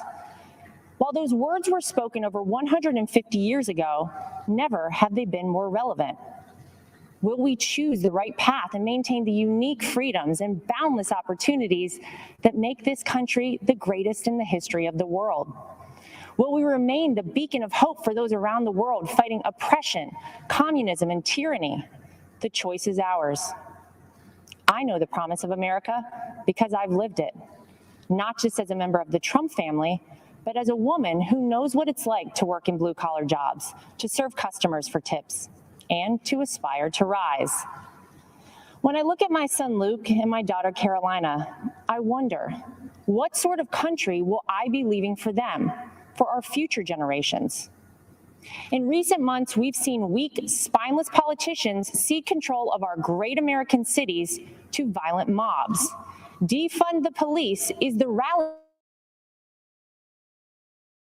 cry for the new Joe Biden will not do what it takes to maintain order, to keep our children safe in our neighborhoods and in their schools, to restore our American way of life. We cannot dare to dream our biggest dreams for ourselves or for our children while consumed by worry about the safety of our families. President Trump is the law and order president, from our borders to our backyards. President Trump will keep America safe. President Trump will keep America prosperous. President Trump will keep America, America. If you're watching tonight and wrestling with your vote on November 3rd, I implore you, tune out the distorted news and biased commentary and hear it straight from someone who knows. I wasn't born a Trump. I'm from the South. I was raised a Carolina girl. I went to public schools and worked my way through a state university. Mrs. B from my 7th grade English class was right. What I learned about our president is different than what you might have heard. I learned that he's a good man, that he loves his family, that he didn't need this job, that no one on earth works harder for the American people, that he's willing to fight for his beliefs and for the people and the country that he loves. He is a person of conviction. He is a fighter and will never stop fighting for America. He will uphold our values. He will preserve our families. And he will build upon the great American edict that our union will never be perfect until opportunity is equal for all, including and especially for women. Said it best, the dreams of people may differ, but everybody wants their dreams to come true. And America, above all places, gives us the freedom to do that. It's up to us to keep this country a place where no dream is out of reach for our children and generations beyond. To my father-in-law, thank you for believing in me. Thank you for bravely leading this country, and thank you for continuing to fight every day for America. May God bless and protect the Gulf states in the path of the hurricane. May God bless our troops, and may God continue to bless this incredible country.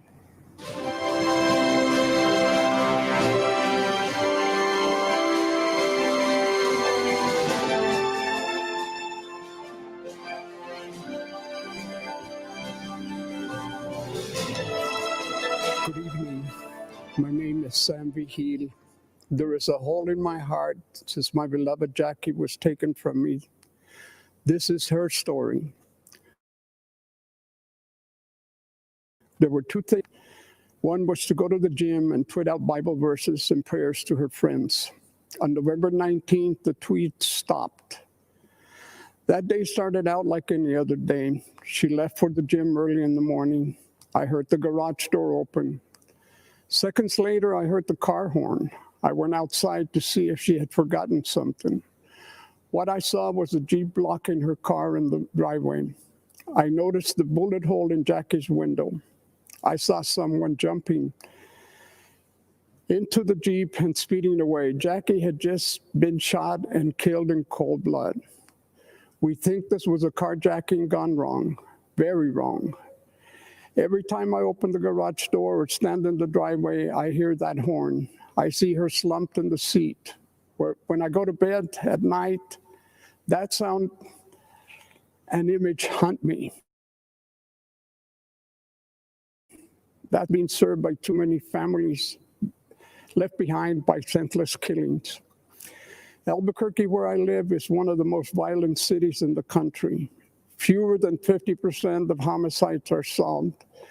It is a sad irony that Jackie immigrated to the U.S. for a better life than her native Colombia, only to be gunned down in her own driveway. For 8 months, there were no arrests, no leads in connection with Jackie's murder. The Albuquerque police were overwhelmed. They needed help. Help arrived when President Trump launched Operation Legend in July of this year. Almost immediately, the FBI took over Jackie's case. In a matter of days, they arrested 4 people. The 5th suspect killer was arrested in Texas on unrelated charges. Immigrant with a long criminal record. He had been deported in September and had come back in October to terrorize our community. I am extremely grateful to President Trump and the FBI for their efforts to deliver justice for Jackie and all the other innocent victims of violent crime. I am honored to support the president because he is supporting us. I know he will never stop fighting for justice, for law and order, for peace, security in our communities. Greetings, my fellow Americans. I am Clarence Henderson, There have been movements that have changed the course of history. Among the most extraordinary was the Civil Rights Movement. 60 years ago, segregation was legal and enforced. The simple act of sitting at a lunch counter could lead to physical harm. I know from personal experience. Walking into Woolworth's department store on February 2nd, 1960, I knew it was unlike any day I'd experienced before. My friends had been denied service the day before because of the color of their skin. We knew it wasn't right. But when we went back the next day, I didn't know whether I was going to come out in a vertical or prone position, in handcuffs or on a stretcher, or even in a body bag. By sitting down to order a cup of coffee, we challenged injustice. We knew it was necessary, but we didn't know what would happen. We faced down the KKK. We were cursed at and called all kinds of names. They threatened to kill us, and some of us were arrested, but it was worth it. Our actions inspired against racial injustice. And in the end, segregation was abolished, and our country moved a step closer to true equality for all. That's what actual peaceful protest can accomplish. America isn't perfect. We're always improving. But the great thing about this country is that it's not where you come from, it's where you're going. I was born on what some would call the wrong side of the tracks. I don't even have a birth certificate. I never attended an integrated school, and am the only one out of my immediate family who graduated from college, an HBCU. I'm a military veteran and a civil rights activist. And you know what else? I'm a Republican, and I support Donald Trump. If that sounds strange, you don't know your history. It was the Republican Party that passed the 13th Amendment. It was the Republican Party that passed the 14th Amendment, giving black men citizenship. It was the Republican Party that passed the 15th Amendment, giving black men the right to vote. Freedom of thought is a powerful thing. There are Americans, voters all over the country, who media is trying to convince to conform to the same old Democratic talking points. You know what that'll get you? The same old results. Joe Biden had the audacity to say, if you don't vote for him, you ain't black. Well, to that, I say, if you do vote for Biden, you don't know history. Donald Trump is not a politician. He's a leader. Politicians are a dime a dozen. Leaders are priceless. The record funding Trump gave HBCUs is priceless too. So are the record number of jobs he created for the black community, and the investment he drove into our neighborhoods with tax incentives and all the lives he restored by passing criminal justice reform, where 91% of the inmates released are black. These achievements demonstrate that Donald Trump truly cares about black lives. His policies show his heart. He has done more for black Americans in 4 years than Joe Biden has done in 50. Donald Trump is offering real and lasting change, an unprecedented opportunity to rise, a country that embraces the spirit of the civil rights movement of the 60s, a place where people are judged by the content of their character, their talents and abilities, not by the color of their skin. This is the America I was fighting for 60 years ago. This is the America Donald Trump is fighting for today. Let's all join in this fight for re-electing President Trump on November 3rd. Thank you.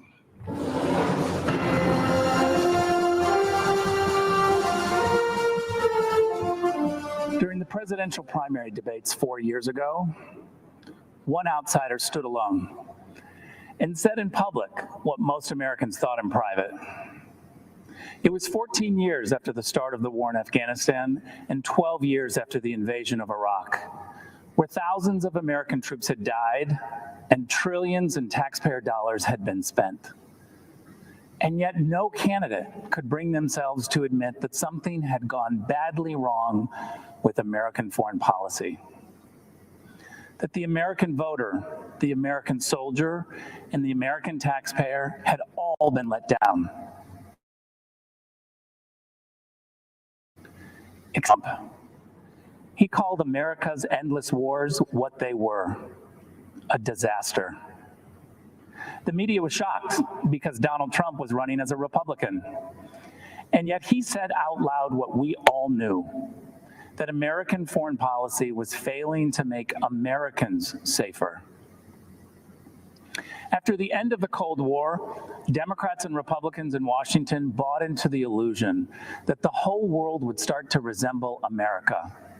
And so they started to pursue unlimited globalization. They welcomed China into the World Trade Organization. They engaged in nation building in Afghanistan and tried to export democracy to Iraq. They signed a nuclear deal with Iran and a global climate agreement in Paris. But they didn't ground any of it in the interests of the average American. So for decades, while Washington politicians built a global system, American wages stagnated. Our great cities and industries were hollowed out. Entire communities were devastated, and our manufacturing plants were shipped off to China. That's what happened when Washington stopped being the capital of the United States and started being the capital of the world. As U.S. ambassador to Germany, I had a front row seat to Donald Trump's America First foreign policy. I wish every American could see how President Trump negotiates on their behalf. President Trump charmed the Chancellor of Germany while insisting that Germany pay its NATO obligations. I was proud to witness President Trump say to foreign leaders, I don't blame you for wanting America to pay for your security. I actually respect you for out-negotiating the presidents before me. But it stops with me. I won't let the American taxpayer be taken advantage of. Donald Trump's administration has always made clear that our priority is the American people's security. That's the job of all leaders, to put their people first. And we've seen how this strategy has succeeded. In 4 short years, Donald Trump has led even some Washington Democrats to agree on the Chinese threat, on trade deals that benefit America first, on alliances that share responsibility. In 4 years, Donald Trump didn't start any new wars. He brought troops home. He rebuilt the military and signed peace deals that make Americans safer. The Washington elites want you to think this kind of foreign policy is immoral, and so they call it nationalist. That tells you all you need to know. The DC crowd thinks when they call Donald Trump a nationalist, they're insulting him. As if the American president isn't supposed to base foreign policy on America's national interests. A return to the Biden way of thinking means America gives the radical terrorist regime in Tehran a plane load of cash in the middle of the night. Well, you see, President Trump also sent an aircraft in the middle of the night to deal with Iran. But that plane was on a different mission. An airstrike to take out the head of Iran's terror machine who plotted the deaths of Americans. But we also must be clear that when those who seek freedom take tremendous personal risk in places like Hong Kong, Tehran, or Minsk, there is no doubt who President Trump's administration supports. We will always stand with the people who fight for their God-given freedoms. Don't be fooled. The Washington establishment is trying to sell you on their candidate. Joe Biden was first elected to the Senate in 1972, 48 years ago. Well, it's actually the typical Washington story. Just this year, they rejected all of the outsiders and nominated the ultimate Washington insider, someone they had to pull out of retirement. Every time Joe Biden offers a new idea, you should ask yourself, why didn't he try that over the last 48 years? Today, the Democrats blame a global pandemic that started in China on President Trump, and they still blame Russia for Hillary Clinton's loss in 2016. As acting director of national intelligence, I saw the Democrats' entire case for Russian collusion. And what I saw made me sick to my stomach. The Obama-Biden administration secretly launched a surveillance operation on the Trump campaign and silenced the many brave intelligence officials who spoke up against it. They presented bogus information as facts. They lied to judges. Then they classified anything that undermined their case. And after Donald Trump won the election, when they should have continued the American tradition of helping the president-elect transition into the White House, they tried instead to undercut him even more. Former Vice President Joe Biden asked intelligence officials to uncover the hidden information on President Trump's incoming national security advisor 3 weeks before the inauguration. That's the Democrats. Between surveillance, classifications, leaks, and puppet candidates, they never want the American people to know who's actually calling the shots. But with Donald Trump, you always know exactly who is in charge. Because the answer is you. You're in charge. Not lobbyists, not special interests, not warmongers or China sympathizers or globalization fanatics. With Donald Trump, boss is the American people. President Trump rightly calls his foreign policy America First. America First does not advance the interests of one group of Americans at the expense of another. It has no bias about red or blue, educated or not educated, urban or rural. America First is simply the belief that politicians should focus on the equality and dignity of every American, and that this duty is fulfilled by promoting the safety and wealth of the American people above all else. That's America First. That's the Trump doctrine. And that, my friends, is 4 more years.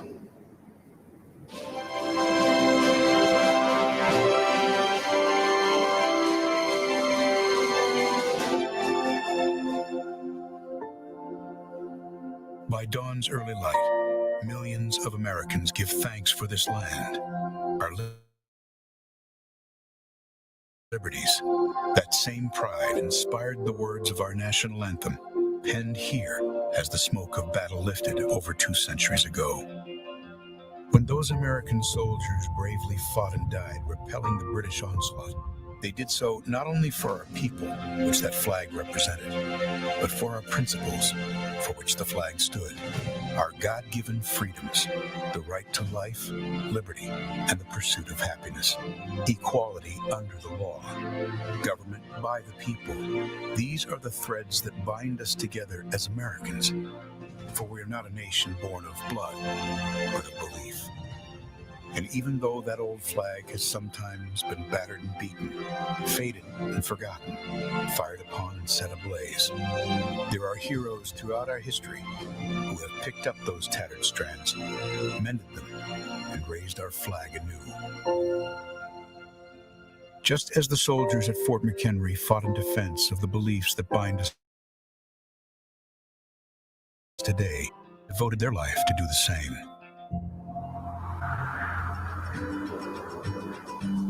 Greetings across the amber waves of grain. This is Mike Pence.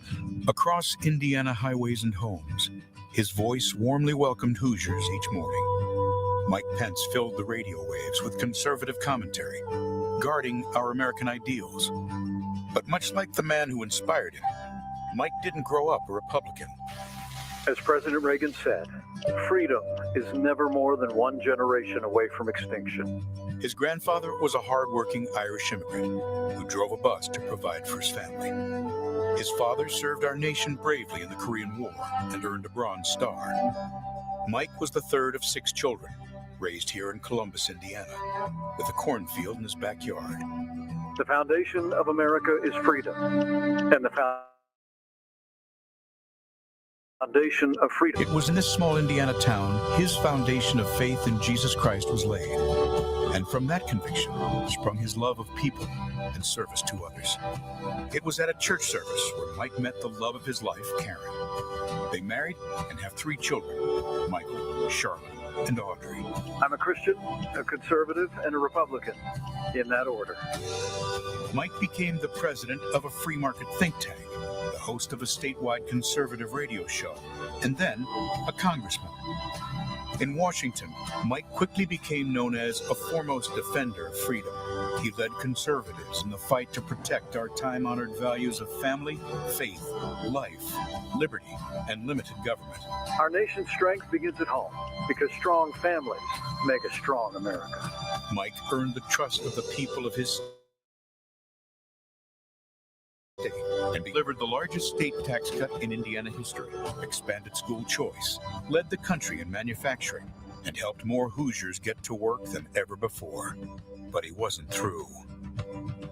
ABC News has learned that Donald Trump will choose Indiana Governor Mike Pence to be his running mate. I would like to introduce a man who I truly believe will be the next vice president of the United States, Governor Mike Pence. As our vice president, Mike Pence has held tightly to those threads of freedom woven through our history.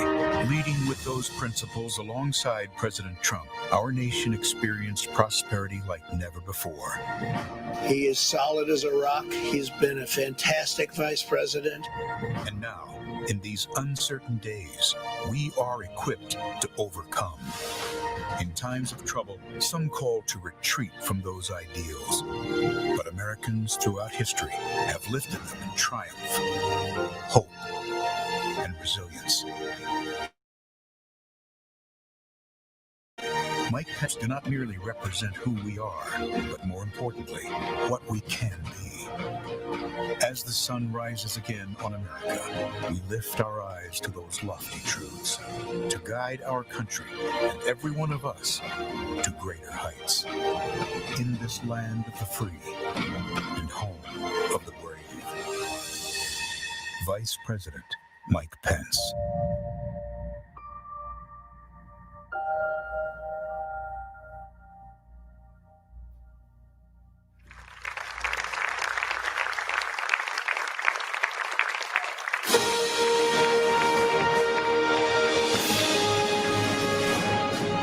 Please welcome the Vice President of the United States, Mike Pence, accompanied by the Second Lady, Mrs. Karen Pence.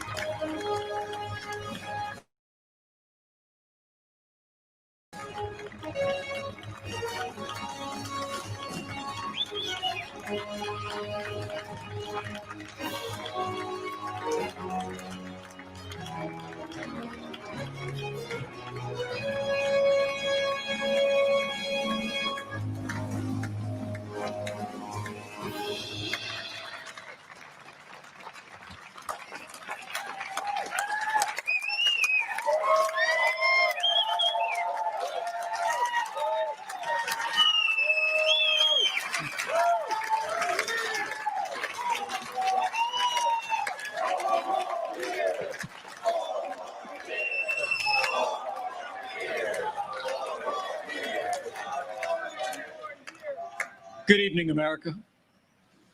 It's an honor to speak to you tonight from the hallowed grounds of Fort McHenry, the site of the very battle that inspired the words of our national anthem.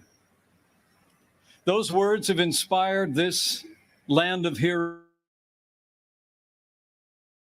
in every generation. It was on this site 206 years ago when our young republic heroically withstood a ferocious naval bombardment from the most powerful empire on earth.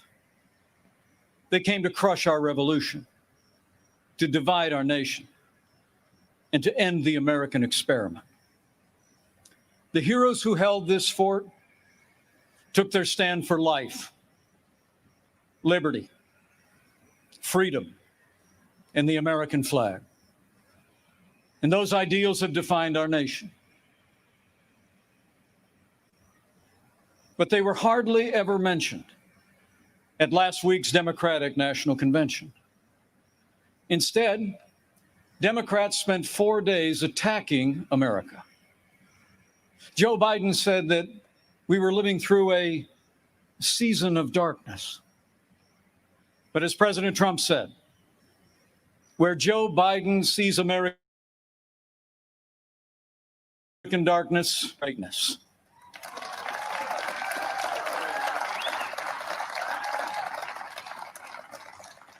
In these challenging times, our country needs a president who believes in America, who believes in the boundless capacity of the American people to meet any challenge, defeat any foe, and defend the freedoms we hold dear.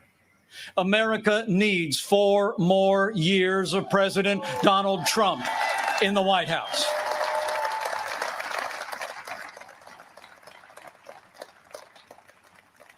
Before I go further, allow me to say a word to the families and communities in the path of Hurricane Laura.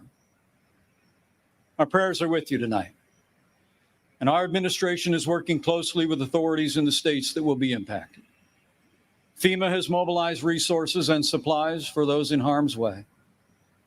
This is a serious storm, and we urge all those in the affected areas to heed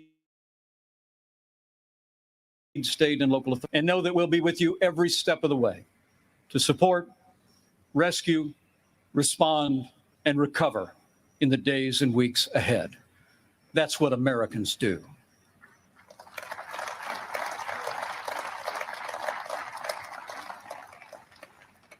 Four years ago, I answered the call to join this ticket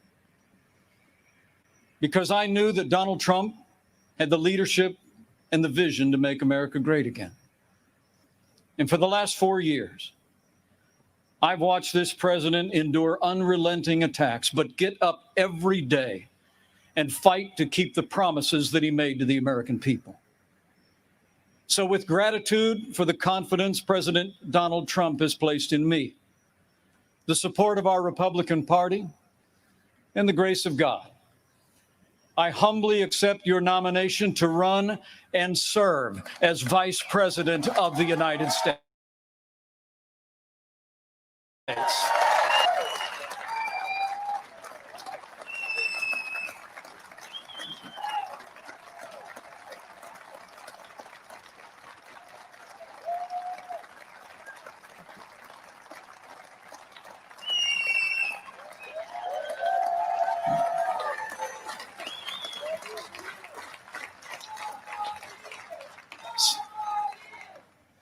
Serving the American people in this office has been a journey I never expected. It's a journey that would not have been possible without the support of my family, beginning with my wonderful wife, Karen.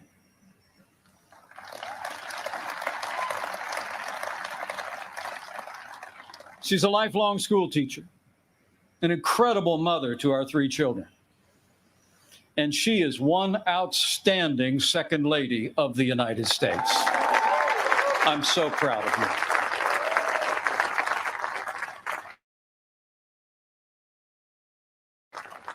Children. Marine Corps Captain Michael J. Pence and his wife, Sarah. Our daughter, Charlotte Pence Bond, an author, and the wife to Lieutenant Henry Bond, who is currently deployed and serving our nation in the United States Navy.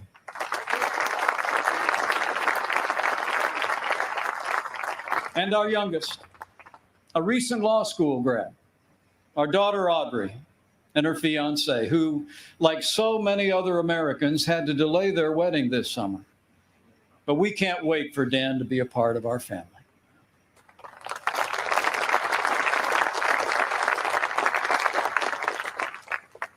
In addition to my wife and kids, the person who shaped my life the most is also with us tonight. My mom, Nancy.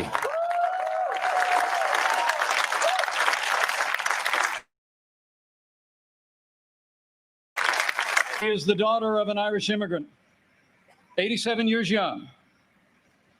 And Mom follows politics very closely. And the truth be told, sometimes I think I'm actually her second favorite candidate on the Trump-Pence ticket. Thank you, Mom. I love you. Over the past 4 years, I've had the privilege to work closely with our president. I've seen him when the cameras are off. Americans see President Trump in lots of different ways. But there's no doubt how President Trump sees America. He sees America for what it is. A nation that has done more good in this world than any other. A nation that deserves far more gratitude than grievance. And if you want a president, when our heritage is demeaned or insulted, he's not your man.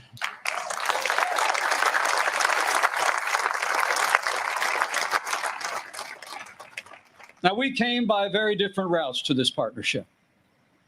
And some people think we're a little bit different. But you know, I've learned a few things watching him. Watching him deal with all that we've been through over the past 4 years. He does things in his own way, on his own terms. Not much gets past him. And when he has an opinion, he's liable to share it. He's certainly kept things interesting. But more importantly, President Donald Trump has kept his word to the American people.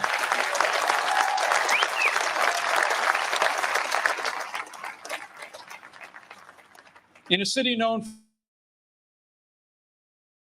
for talkers, and few presidents have brought more independence, energy, or determination to that office. 4 years ago, we inherited a military hollowed out by devastating budget cuts, an economy struggling to break out of the slowest recovery since the Great Depression. ISIS controlled a land mass twice the size of Pennsylvania, and we witnessed a steady assault on our most cherished values, freedom of religion and the right to life. That's when President Donald Trump stepped in. And from day one, he kept his word. We rebuilt our military. This president signed the largest increase in our national defense since the days of Ronald Reagan and created the first new branch of our armed forces in 70 years, the United States Space Force.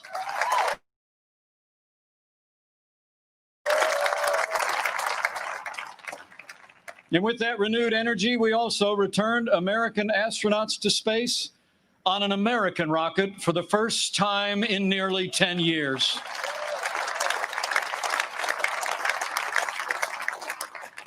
And after years of scandal that robbed our veterans of the care that you earned in the uniform of the United States, President Trump kept his word again.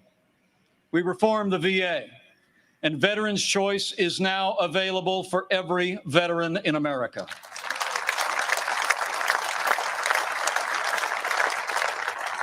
Our armed forces and our veterans fill this land of heroes. And many join us tonight in this historic fort. Tonight, we have among us 4 recipients of the Medal of Honor.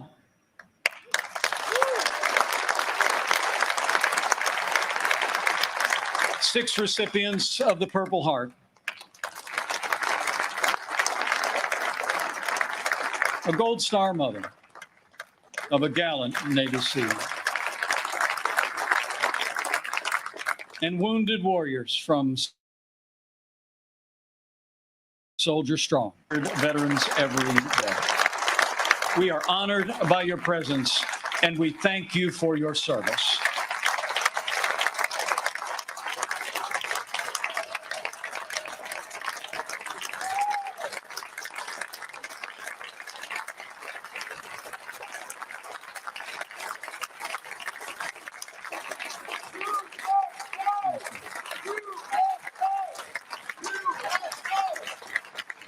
With heroes just like these, we defend this nation every day.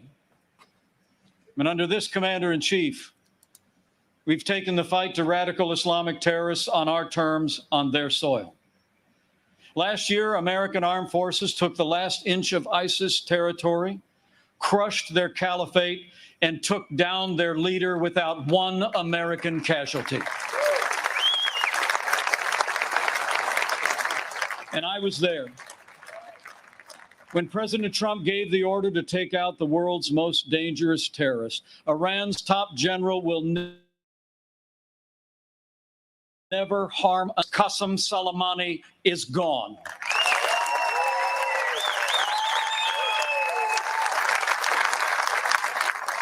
My fellow Americans, you deserve to know. Joe Biden criticized President Trump following those decisions. Decisions to rid the world of two terrorist leaders. But it's not surprising, because history records that Joe Biden even opposed the operation that took down Osama bin Laden. It's no wonder that the Secretary of Defense under the Obama-Biden administration once said that Joe Biden has been, and I quote, wrong on nearly every major foreign policy and national security issue over the past 4 decades. So we've stood up to our enemies, and we've stood with our allies. Like when President Trump kept his word in London, the capital of the state of Israel, setting the stage for the first Arab country to recognize Israel in 26 years. Closer to home, we appointed more than 200 conservative judges to our federal courts. We supported the right to life and all the God-given liberties enshrined in our Constitution, including the Second Amendment right to keep and bear arms. And when it came to the economy, President Trump kept his word and then some. We passed the largest tax cut and reform in American history. We rolled back more federal red tape than any administration ever had. We unleashed American energy and fought for free and fair trade. And in our first 3 years, businesses large and small created more than 7 million good-paying jobs and manufacturing jobs all across America. Our country became a net exporter of energy for the first time in 70 years. Unemployment rates for African Americans and Hispanic Americans hit the lowest level ever recorded. And on this 100th anniversary of the woman's right to vote, I'm proud to report that under President Donald Trump, we achieved the lowest unemployment rate for women in 65 years. And more Americans working than ever before. In our first 3 years, we built the greatest economy in the world.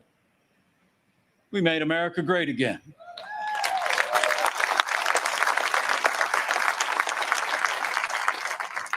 And then the coronavirus struck from China. Before the first case of the coronavirus spread within the president took unprecedented action and suspended all travel from China, the second largest economy in the world. Now, that action saved untold American lives. And I can tell you firsthand, it bought us invaluable time to launch the greatest national mobilization since World War II.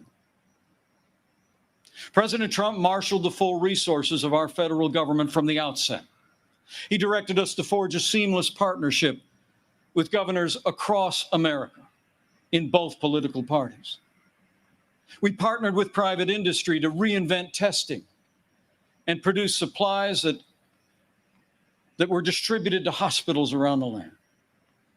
Today, we're conducting more than 800,000 tests a day, and we have coordinated the delivery of billions of pieces of personal protective equipment for our amazing doctors.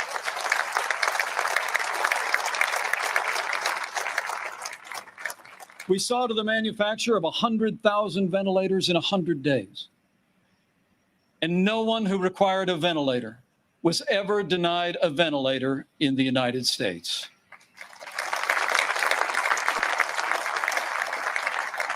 We built hospitals, surged military medical personnel, and enacted an economic rescue package that saved 50 million American jobs. As we speak, we're developing a growing number of treatments known as therapeutics, including convalescent plasma, that are saving lives all across America. Now, last week, Joe Biden said that no miracle is coming. Well, what Joe doesn't seem to understand is that America is a nation of miracles. And I'm proud to report that we're on track to have the world's first virus vaccine by the end of this year.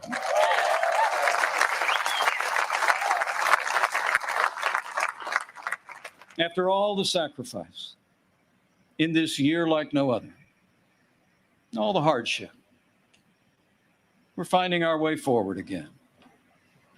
But tonight, our hearts are with all the families who've lost loved ones and have family members still struggling with serious illness. In this country, we mourn with those who mourn. We grieve with those who grieve.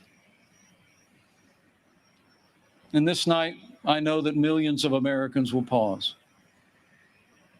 and pray for God's comfort for each of you. You know, our country doesn't get through such a time unless its people find strength within. The response of doctors, nurses, truckers, and everyday Americans who put the health and safety of their neighbors first has been nothing short of heroic.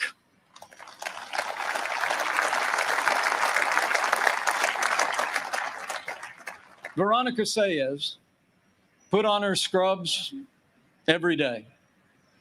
Day in and day out, went to work in one of New York City's busiest hospitals. She stayed on the job, put in the long hours until it was done, and then got back in her neighborhood and helped neighbors and friends struggling. Her brother William is a New York City firefighter. And they're both emblematic of heroes all across this country. They're with us tonight. And I say to them and to all of you, you have earned the admiration of the American people, and we will always be grateful for your service and care.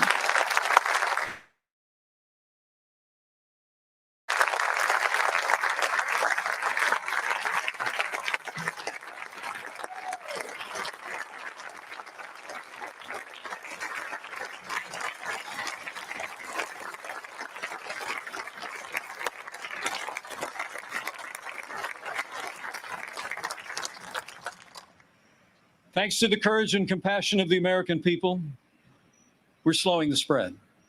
We're protecting the vulnerable. And we're saving lives. And we're opening up America again. Because of the strong foundation that President Trump poured in our first 3 years, we've already gained back 9.3 million jobs in the last 3 months alone.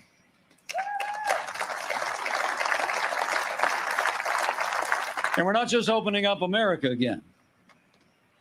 We're opening up America's schools.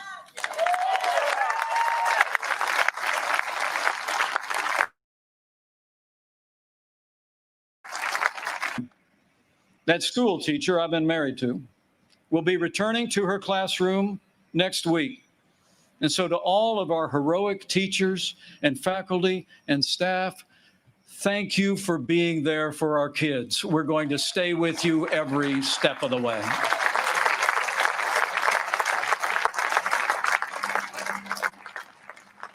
In the days ahead, as we open up America again, I promise you, we'll continue to put the health of America first. And as we work to bring this economy back, we all have a role to play. And we all have a choice to make. On November 3rd, you need to ask yourself, who do you trust to rebuild this economy? A career politician who presided over the slowest economic recovery since the Great Depression? Or a proven leader who created the greatest economy? This is clear. To bring America all the way back, we need 4 more years of President Donald Trump in the White House.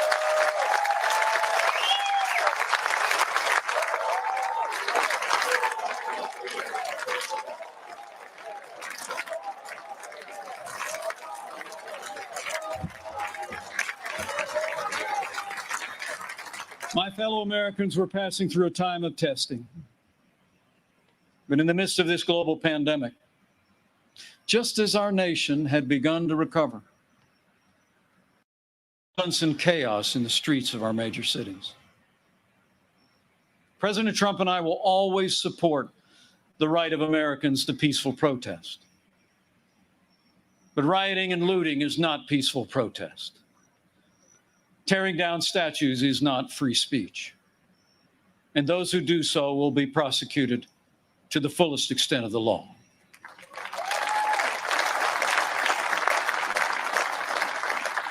Last week, Joe Biden didn't say one word about the violence and chaos engulfing cities across this country.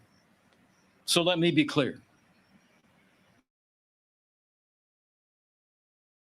The violence in Minneapolis, Portland, or Kenosha. Too many heroes have died defending our freedom to see Americans strike each other down. We will have law and order on the streets of this country for every American of every race and creed and color.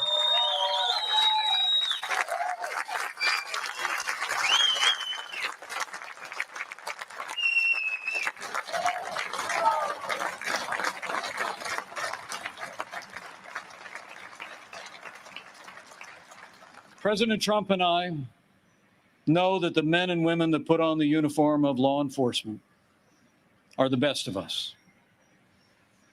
Every day, when they walk out that door, they consider our lives more important than their own. People like Dave Patrick Underwood, an officer in the Department of Homeland Security's federal, who was shot and killed during the riots in Oakland, California. Dave's heroism is emblematic of the heroes that serve in blue every day. And we're privileged tonight to be joined by his sister, Angela. Angela, we say to you, we grieve with your family. And America will never forget or fail to honor Officer Dave Patrick Underwood.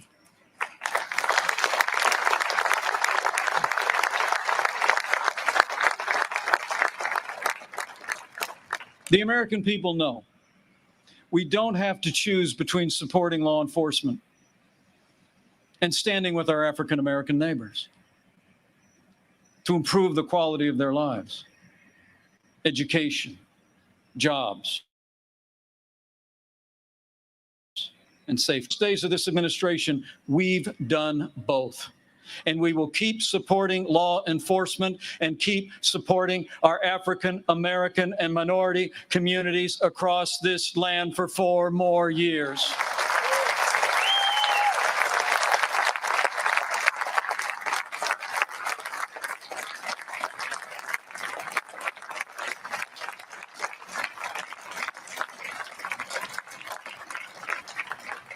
Now, Joe Biden says that America is systemically racist and that law enforcement in America has, and I quote, an implicit bias against minorities. When asked whether he'd support cutting funding to law enforcement, Joe Biden replied, yes, absolutely. Joe Biden would double down on the very policies that are leading to violence. The hard truth is, you won't be safe in Joe Biden's America. And under President Trump, we will always stand with those who stand on the thin blue line, and we're not going to defund the police, not now, not ever.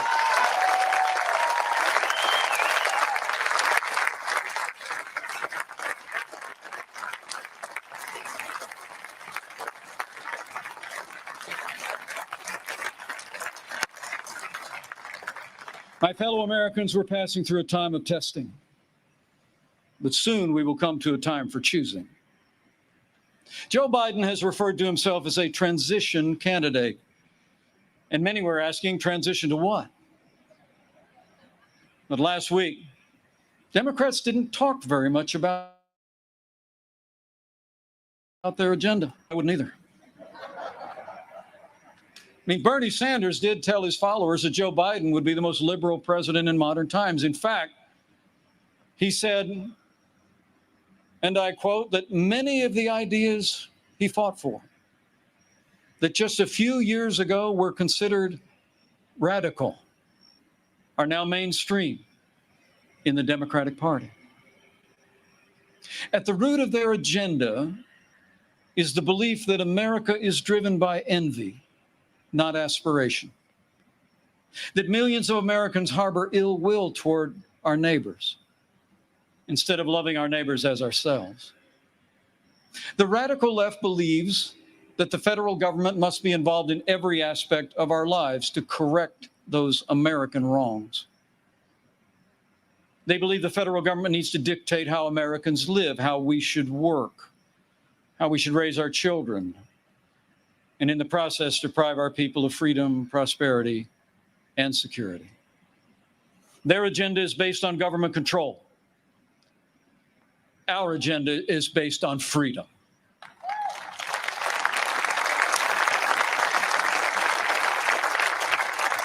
Where President Trump cut taxes, Joe Biden wants to raise taxes.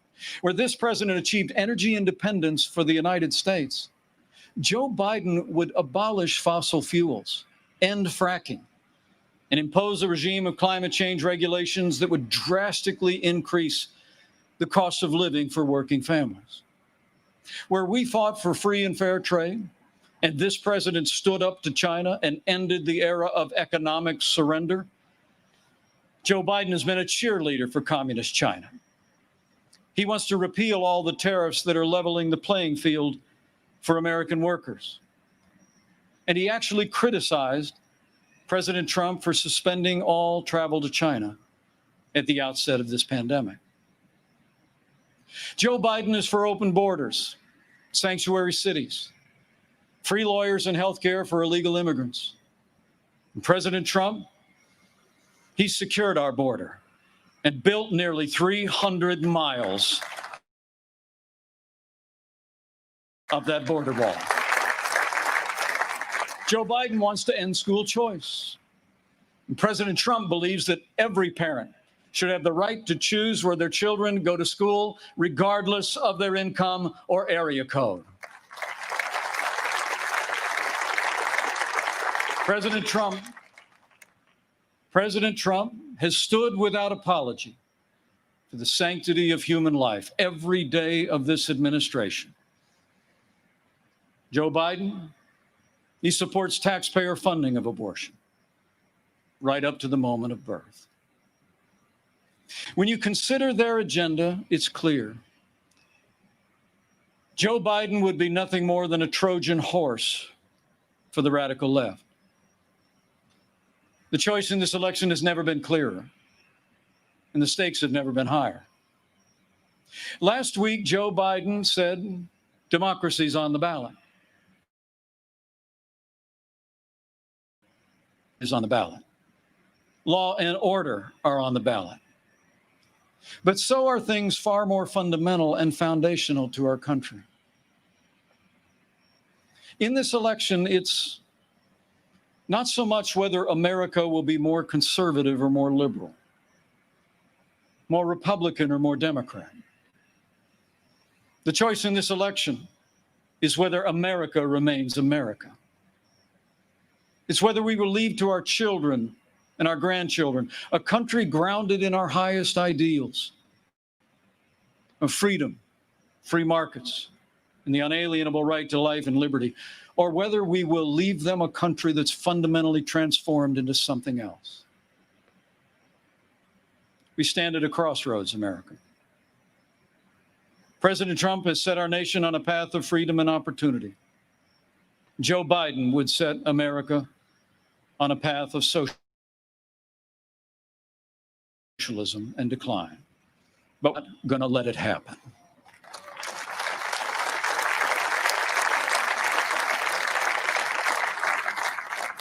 President Donald Trump believes in America and in the goodness of the American people, the boundless potential of every American to live out their dreams in freedom. And every day, President Trump has been fighting to protect the promise of America. Every day, our president has been fighting to expand the reach of the American dream. Every day, President Donald Trump has been fighting for you. And now it's our turn to fight for him.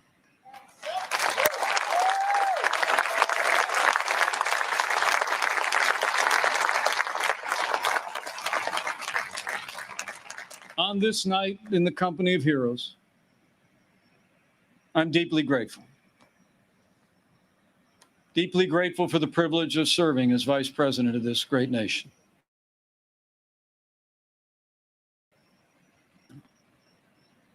I pray to be worthy of it, and I will give that duty all that's in me. In the year 2020, the American people have had more than our share of challenges. But thankfully, we have a president with the toughness, energy, and resolve to see us through. Now, those traits actually run in our national character. As the invading force learned on approach to this fort in September of 1814, against fierce and sustained bombardment, our young country was defended by heroes, not so different from those who are with us tonight. The enemy was counting on them to quit, but they never did. Fort McHenry held.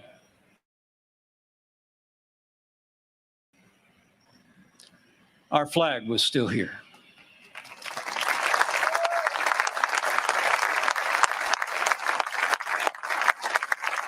My fellow Americans, we're going through a time of testing.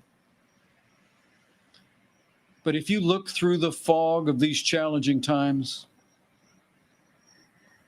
you will see our flag is still there today.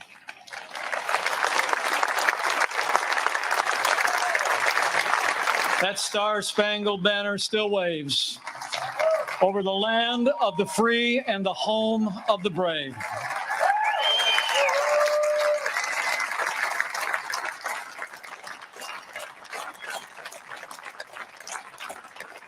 From these hallowed grounds, American patriots in generations gone by did their part to defend freedom. Now it's our turn.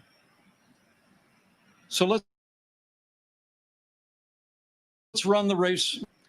Let's fix our eyes on Old Glory and all she represents. Let's fix our eyes on this land of heroes and let their courage inspire. And let's fix our eyes on the author and perfecter of our faith and our freedom. And never forget that where the Spirit of the Lord is, there is freedom. That means freedom always wins.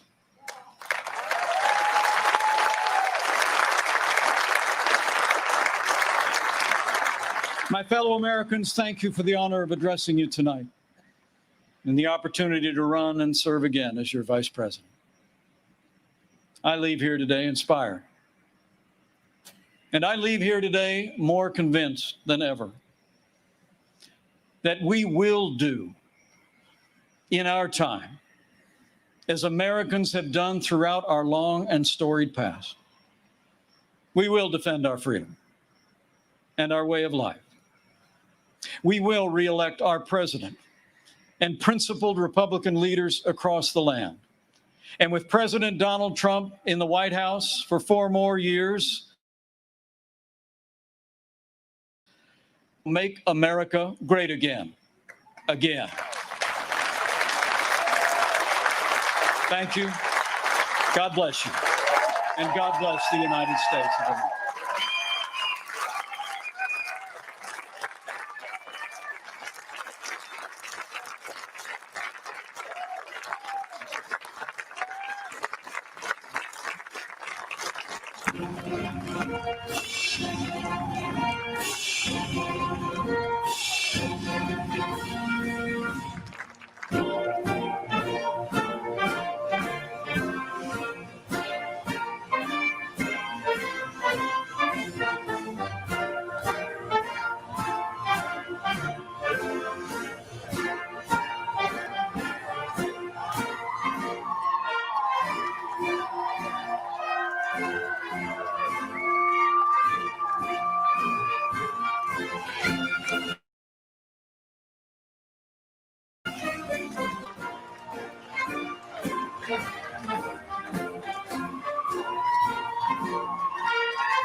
Here to perform our national anthem, please welcome country music superstar Trace Atkins.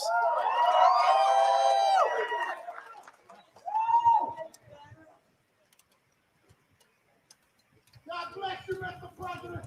Baltimore loves you. We love you, Mr. President. Oh, say, can you see by the dawn's early light, proudly we hail at the twilight's last gleaming, whose broad stripes and bright stars through the perilous fight, o'er the ramparts we watched, were so gallantly streaming, and the rocket's red glare, the bombs bursting in air, gave proof through the night that our flag was still there. Oh, say that star-spangled banner yet wave o'er the land of the free and the home of the brave.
Will be launching, getting things underway live by 10 a.m. Eastern at the latest. You see First Lady Melania Trump and President Donald Trump making a surprise appearance there.